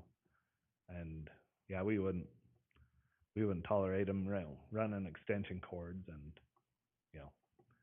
making stuff in the middle of the aisleways and whatnot. But yeah, just a storage use only in the back. Do you have any questions for me? I think I addressed most of the questions to Mr. Walker, but let me just ask you, you've had experience or this business before, you're in the business, so to speak? I actually have a salvage yard right now, so. Okay. I'm just curious about the hours of operation question. Yes. And where you see the most traffic. You said it's variable, but yeah, where are you going to see the majority of the traffic? Before noon or afternoon? So I would think it would be pretty well split. For the people going first thing in the morning or people going last thing in the day. I don't necessarily think they'd be going at 8 or 9 at night, but and I think the light hours of the day would, and it's still nice and bright at 10 o'clock at night. I think you might have a few people going, but obviously 10 o'clock in December, people have been inside since 7 and don't want to go out. So I think they'd be their own worst critics on that. But I think for the people who are actually moving and stuff, usually they take their whole days off to move. So there'll probably be traffic in and out of there through the day. But I think for most of the people who actually have storage, they'll probably try to go before work or after work. And I think as most people wouldn't want to make it a prolonged thing, that usually if I have to do something, I'll just go right after work and get it done instead of going home and eating, doing yard work and then So I would suspect that, you know, probably 8 to 10 in the morning would be busier, and then probably 5 to 7 in the evening. I would think those would be the busier times of the day. Okay. Thank you very much. I have no further questions. I appreciate your testimony. Thank you. Next, we have Neutral Virginia, Esperanza. I'm probably batting zero on these names. Would you like to testify, please? My name is Virginia Esparza. I live on 2118 East Locust Street. My concern is there's only one entrance into so-called self-storages. And if there was a fire, as you can see around, there's just residential area. And where we are located, we go out to our backyard and we see this emptiness out there. He used to have goats and all out there. And the thing is that we have a concern also is, yes, the foot traffic, the lighting, you have a lot of elderly people that do live around the facility, and there is children and everything. In the past, we've had people jump over our fences trying to get away from the cops and hide in our sheds, our little sheds and things. And going with this, to me, the concern is there's only one way in and one way out for the storages. If there was a fire and we all needed to get out in our backyards, where my husband created a fence, put a door in, the gentleman that owns the property blocked our door. Say if we had a fire in front of our house, try to get out through the back, through that door that my husband put in, there's no way we can get out. And that's the only way we can get out for fire. Now, if you have storages back there, and if there was a fire, and we had to get elderly people that live around us out of there would be no way. So that is my concern, is fire, and their direction is going to self-storages. To me, it's like make it into something that the community can use as, in the summertime, vegetable garden, something like that. Make it use to the community that's around there, you know, that surrounding area, not self-storage. It's also going to create more traffic. We have enough traffic already for the school during school hours. Adding just this little bit of traffic is going to create even more problems that people trying to get in and out to get on the main street of Indiana, trying to get to the store, trying to get to appointments. It's going to create more problems. And to me, going out on my backyard and seeing a self-storage, I don't see that. I wouldn't like that. Even if they put a fence, it's a sore eye to me. That's how I see it. Thank you. Thank you for your testimony. Appreciate it. Next, we have Domingo Esparza, Jr. Okay, you don't wish to speak? Okay, thank you very much, sir. That's all we've had to sign up to testify. This, I'd like to give the applicant opportunity for rebuttal.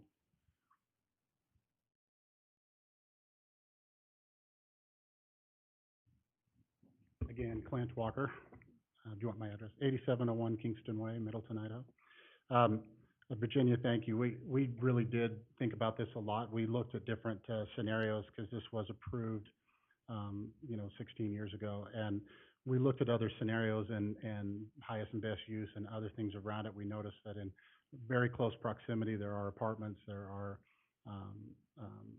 fourplexes, there are other buildings as well. We thought about putting that in here, having fourplexes or having apartment buildings in here, and which would cause a lot more traffic, and also the fencing area as well that would probably cause that. And we thought about going through that, but this was already approved, and we said, right now we felt this was probably the best scenario for this area because it was already approved for this once before.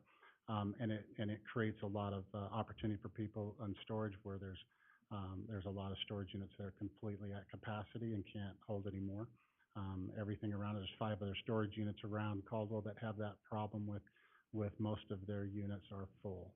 And so there's not a lot there, and we've had a lot of people that we know that from the college that said, boy, we don't have any place to put, when our kids come down, we want to be able to. So it's kind of it was a need that, we decided to go with rather than going with, higher density and apartments and trying to get that kind of an approval, which could cause more problems, foot traffic, lighting, noise, other things, where this, I think, would alleviate most of that. And, we'll follow the guideline of the city and what they tell us in the fire and what they tell us for, we have multiple fire, like inside of it that, and these are metal buildings as well, so that'll help a lot with that. And they're down to the size where they're under the 5,000 square feet, where you don't need sprinkling systems in them, but they are metal. And they're away from the outside perimeter of the roadway. So we feel that we've done our homework on that. We know that, our goal in mind is to make sure that we take care of the people around and make sure that the noise is down, and that we have, and that it looks decent, looks nice, and that we help with the noise during hours of operation and make sure that it stays within that. That is the goal. And that is all I have. Thank you, Mr. Walker. I do have a number of questions about the fencing all around, and then what is your idea for the entryway? How does that work? So the entryway currently right now is, as it exists, it's fairly large entryway. The gate would be back behind the current house, the way it sits. If you look at the house that's on the map currently right now, and then there's a little shed right behind the house and another one. The gate would be right there at the end of that roadway is where the gate would be, the entrance to the storage unit. So it's set back quite a ways. So how does the gate operate? So the gate operates by a code, and they're able to punch in the code, and the gate then slides back behind the fence. Then they would have access to the office residents without going through the gate? Without going through the gate. And is there interaction with the personnel on site every time, or once you have the code, you can get in? Once you have the code, you can get in. There will be someone on site, typically during working hours. And you have a means to basically lock that out or turn it off or whatever? Yes. Okay. Is that a programmable thing or a physical thing? It is programmable. Programmable, yes, and but we can do both ways, and the fire department will have one as well. They can enter it immediately with a key. Okay. The fire commentary talks about a 26-foot width. I'm not sure about the radius or radii of the corners, being able to turn a piece of equipment inside. Mm-hmm. Is that stipulated as well? It is. I mean, it looks sufficient, but it's hard to say that, is that turn radius also part of the code? In that meeting, yeah, they told us the radius that we had to have was 26 feet. And does that also, are you required to do hydrants as well? I believe that was in there. There is, Okay, and,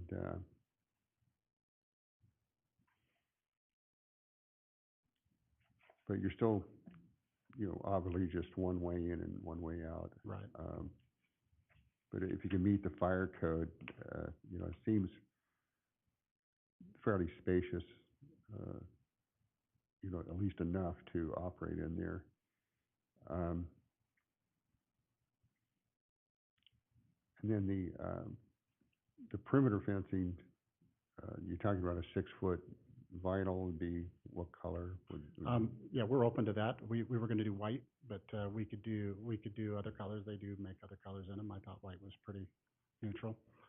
We could do tan as well. I mean, cream, we could do that as well. They make them. Thank you very much. One of the concerns I have here is a lot of things that we've talked about, things that essentially concerns I have are not part of the application. Okay. And I am the arbiter of this, except on appeal to city council. If you or anyone else takes exception to a decision I might make. There are a lot of issues I would like to address in the conditions, but it also, as we discussed in the previous hearings, is that this is where the buck stops, and this is the opportunity to have the fully formed and, finished plan in front of the public, so the public and all of us can understand exactly what the proposal is. So, I would have a better comfort level with working on some of these details and coming to a second hearing later. But I'd like to have discussion.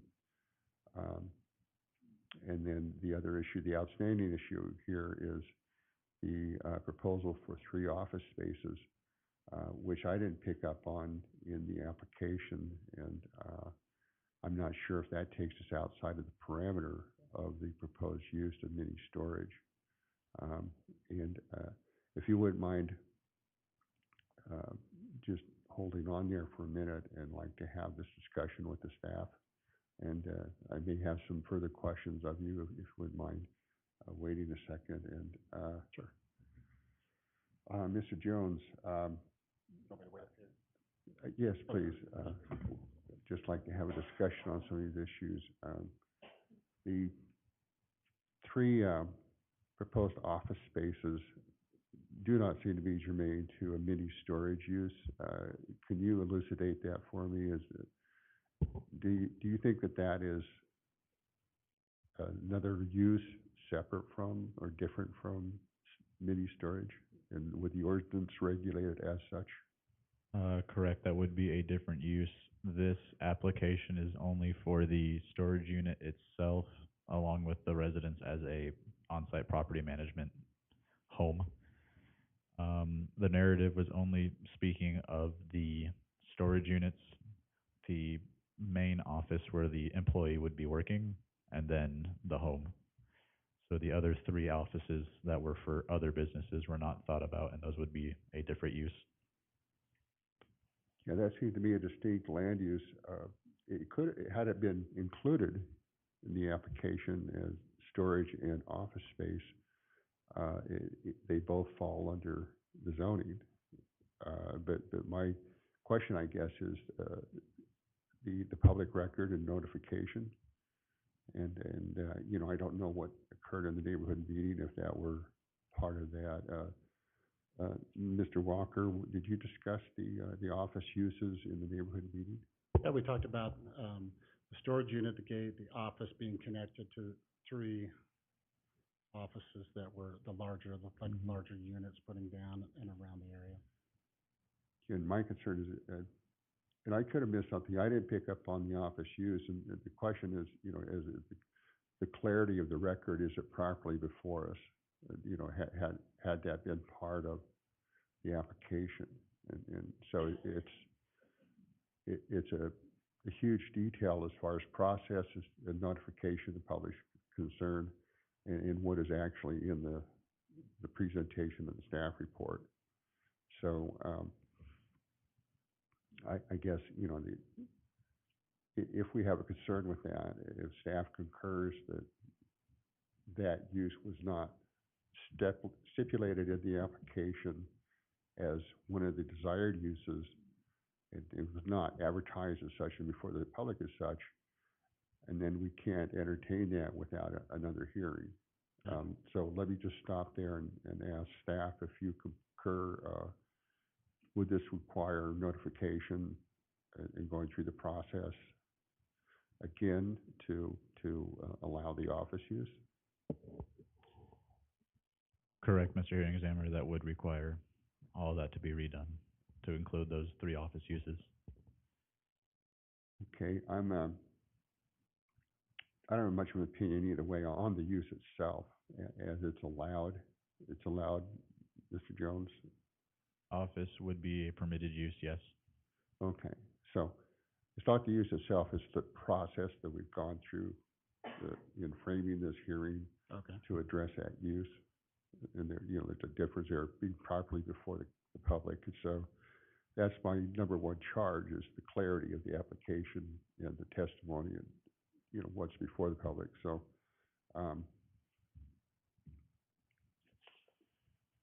let's see, well, let me look through, we talked about lighting. The other kind of outstanding concern for me is the hours of operation. Yeah. There is apparently, well, the neighbors are all residential. We're fine with the zoning as is, that's a fact, it's occurred, and the uses are allowed, but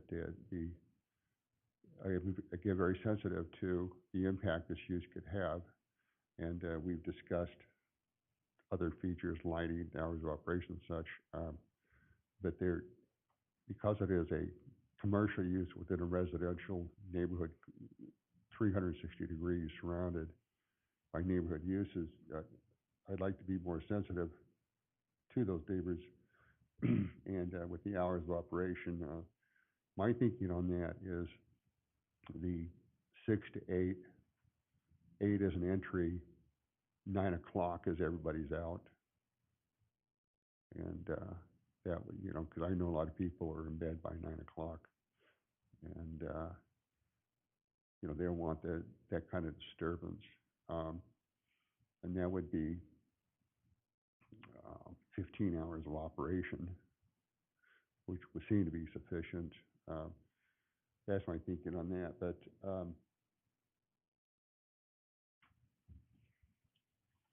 and also the application itself, again, back to being properly before the public. You have a site plan, it's a good site plan. You know it's a little difficult to read. That's an issue. But some of these features we've discussed, things like the front gateway, what is the appearance of that, the fencing itself, these things aren't in the application.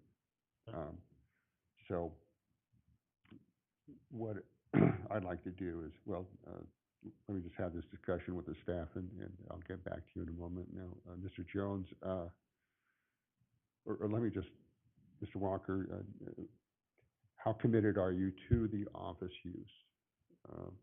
Would you jettison that use in light of having a cleaner application, or how would you want? Do you want to hang on to it? Is that a necessary part of your business plan to make that work? Well, it'd be nice to have it. I mean, it's just a little, I think we were thinking of alleviating people trying to use the other storage units. They have an opportunity to do something outside. That was kind of the direction that we were going. And, but to try to keep people from saying, hey, I want to use the storage unit, well, we're not allowing that. You can't use it for business use. We're not putting electricity out there, so that's why we offered this. But yes, we can if we need to. Mr. Herring, We can change that. Go ahead. I'm sorry to interrupt. I just wanted to give Just one. that whistle is, I can't hear very well. Speak up, please. I just wanted to give, for the record, Robin Collins, Planning and Zoning Department, just wanted to give one other option for this.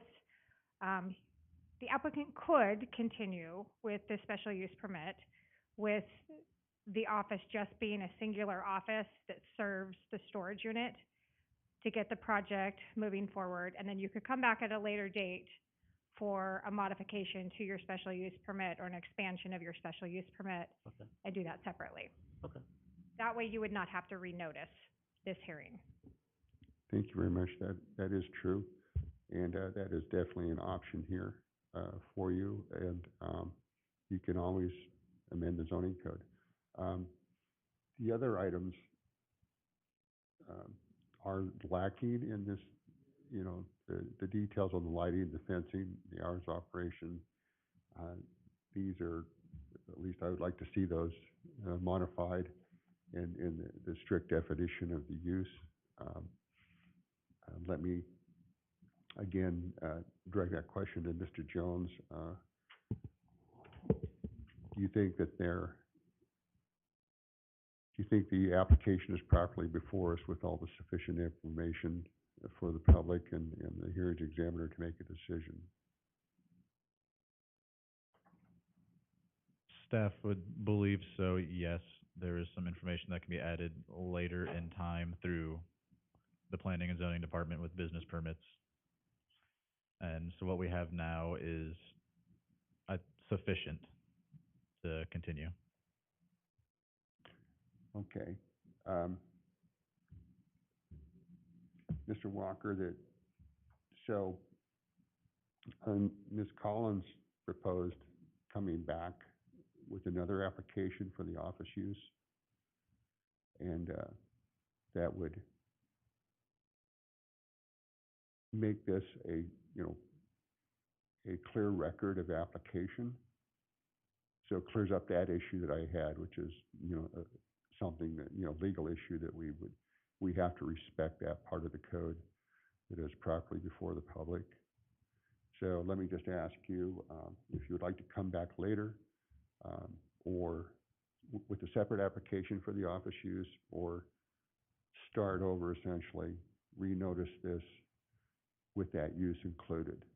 And, I'll Yeah, throw those two things yeah, we don't out. want to start over. Yeah, so I can go back with a separate application on those three, and talk about that later separately. But we'd like to proceed forward with this one, without the three offices. Okay. I think, that's all the questions I had. Let me just ask staff if you had questions of me and moving forward on this. Sure. Okay. Thank you very much, Mr. Walker. And, with that, I will close the testimony part of the hearing and go to the analysis. We've already had a lot of discussion about this use. Again, like to reiterate my basic premise of condition, which is to have the most delicate impact on the neighborhood possible. It's rather unique to have this type of use in the middle of a residential neighborhood. I think it can be a symbiotic use. The zoning is proper for what is before us in C2 commercial. One way to look at this, if it's any consolation, is C2 can have a whole plethora of uses, everything from auto repair to drive-ins to multiple family housing, and this is probably one of the least intrusive uses that you can have in a C2 zone if it's operated properly. And so I know that may not provide much solace for the neighbors, but believe me, it could be a lot worse, and it would be by the code. Having said that, I concur with the staff report in outlining the sections of the code pertaining to this and the application of the code to the request. I also concur with the comprehensive plan analysis and the goals and policies establishing the context for the ordinance pertaining to this use. Which brings us to section 6, findings of facts, found on page 3 of the staff report. The Caldwell hearing examiner accepts the facts outlined in the staff report, public testimony, and the evidence list. All adopted city ordinances, standards, and codes were used in evaluating the application. The proposed use is conditionally permitted by the terms of the ordinance and is subject to conditions of approval. Section 7, conclusions of law. The Caldwell hearing examiner has the authority to hear this case in order that it be approved or denied. The public notice requirements were met, and the hearing was conducted within the guidelines of applicable Idaho code and city ordinances. Section 8, the order of decision. Based on the findings of fact and conclusions of law, the Caldwell hearing examiner hereby orders that case number SUP 22-000020, request by Clint Walker for a special use permit to build a traditional mini storage facility located at 2813 South Indiana Avenue on parcel R04041 and R0403 in a C2 community commercial zone is approved with the following conditions of approval. In the staff reports under section 8, I have conditions of approval 8.2 through 8.7, with which I concur, I shall amend as follows. In condition 8.3, it starts all requirements of the fire department for access, et cetera, and add on to the end of that sentence, as stated in Exhibit PA2 dated 9/29/2022, period. Condition 8.5 says comply with all requirements of the engineering department, et cetera, comma, dated October 13th, 2022, period.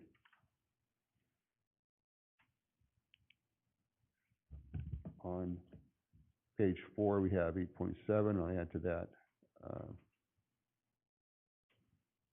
8.8. The exterior lighting shall not exceed the height of the eaves of the structures, and measures shall be taken so it doesn't shine on the neighboring properties. 8.9. Hours of operation shall be limited to 6 p.m. to 8 p.m. for allowing clientele to enter the site, and the property shall be cleared of clientele at 9 p.m. 8.10.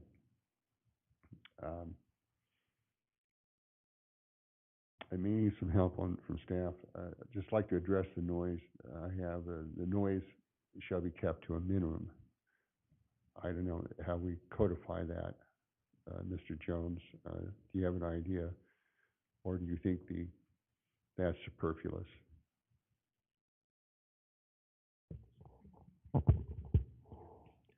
Mr. Hearing Examiner, the best wording we might be able to use is that this development must follow Caldwell noise ordinance.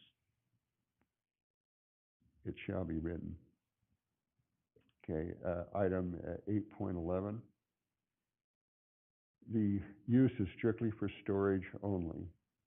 Other uses such as occupancy, construction, offices, manufacturing, auto repair, et cetera, shall be prohibited. Period. Item, condition 8.12, 8.12.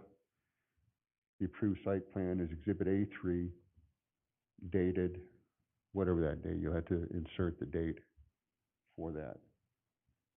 And with that, I conclude this hearing and adjourn the meeting. Thank you very much for your participation.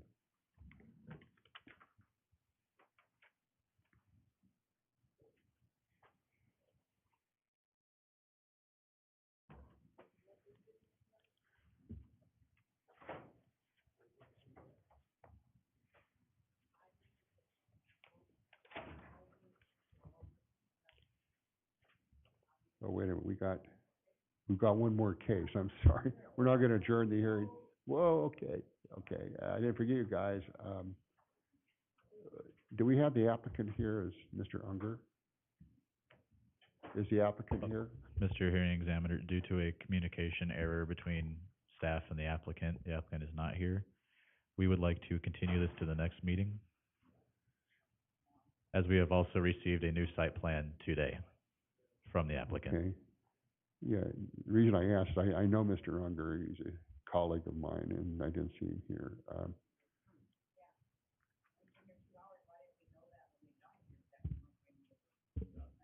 That's a good question. The applicant didn't show up.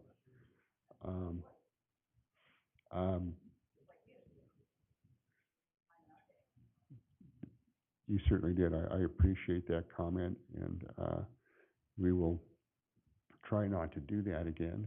But I think it's the right thing to do to have the applicant present to make their presentation. And with that, I would continue PUD 22-6, SUV 22-34 to the next available hearing. Mr. Jones, when would that be?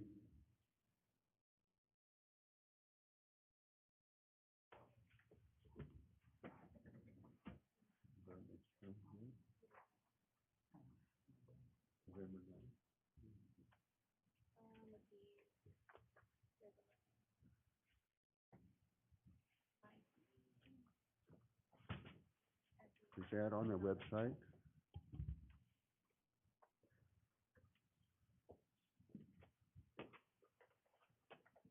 Mr. Hearing Examiner, Yes, it is Wednesday, November 9th. okay, that's what I thought. So, good people here. I hope that, you can make it November 9th. I presume it'd be at the same time, at 1:30. Correct. Um,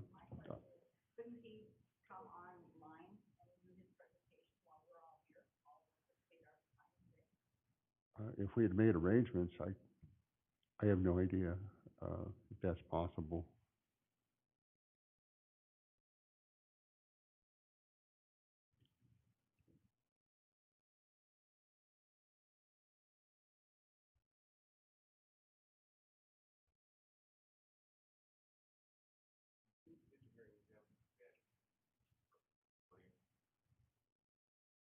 In pertinent to this case, well, I haven't opened a hearing yet.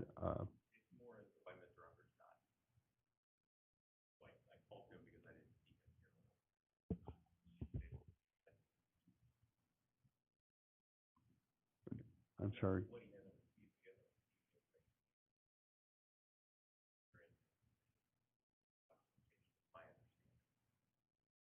Okay, so there's really not a chance of.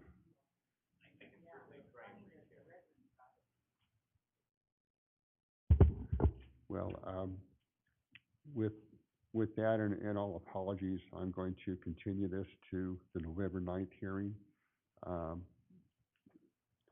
Mr. Jones, do we have to renotice this? Okay. Because we've had this process, I have, one of my options in a hearing is to continue it based on what's in front of us.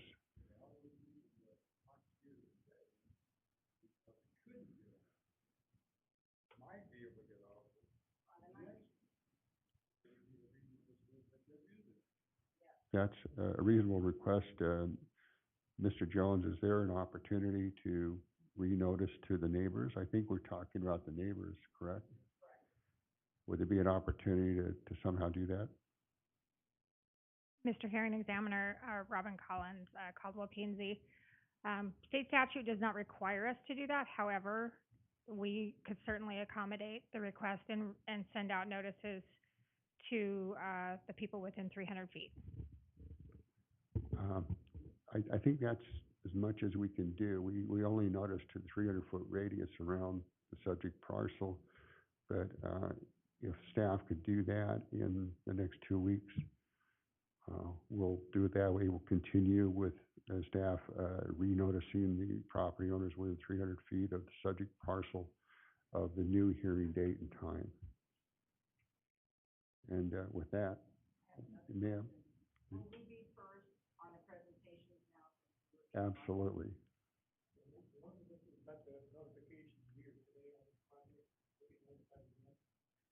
Yes, if you're within 300 feet of this parcel. Unger. Mr. Hearing Examiner? Yes. Just for the record, I just want to note that the notices that go out will not be in compliance with Idaho state statutes, being 15 days ahead of the notice. But that is because we are doing this as a courtesy and not to meet compliance with the statutes. We've already met that compliance. Absolutely.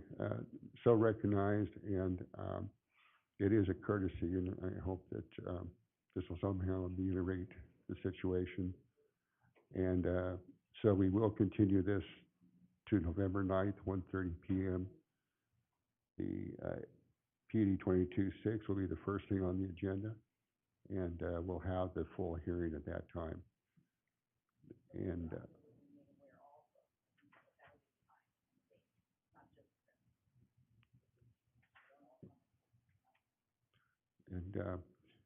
again, thank you for your participation. I'm sorry we didn't have the hearing, but we'll have another chance on November 9th.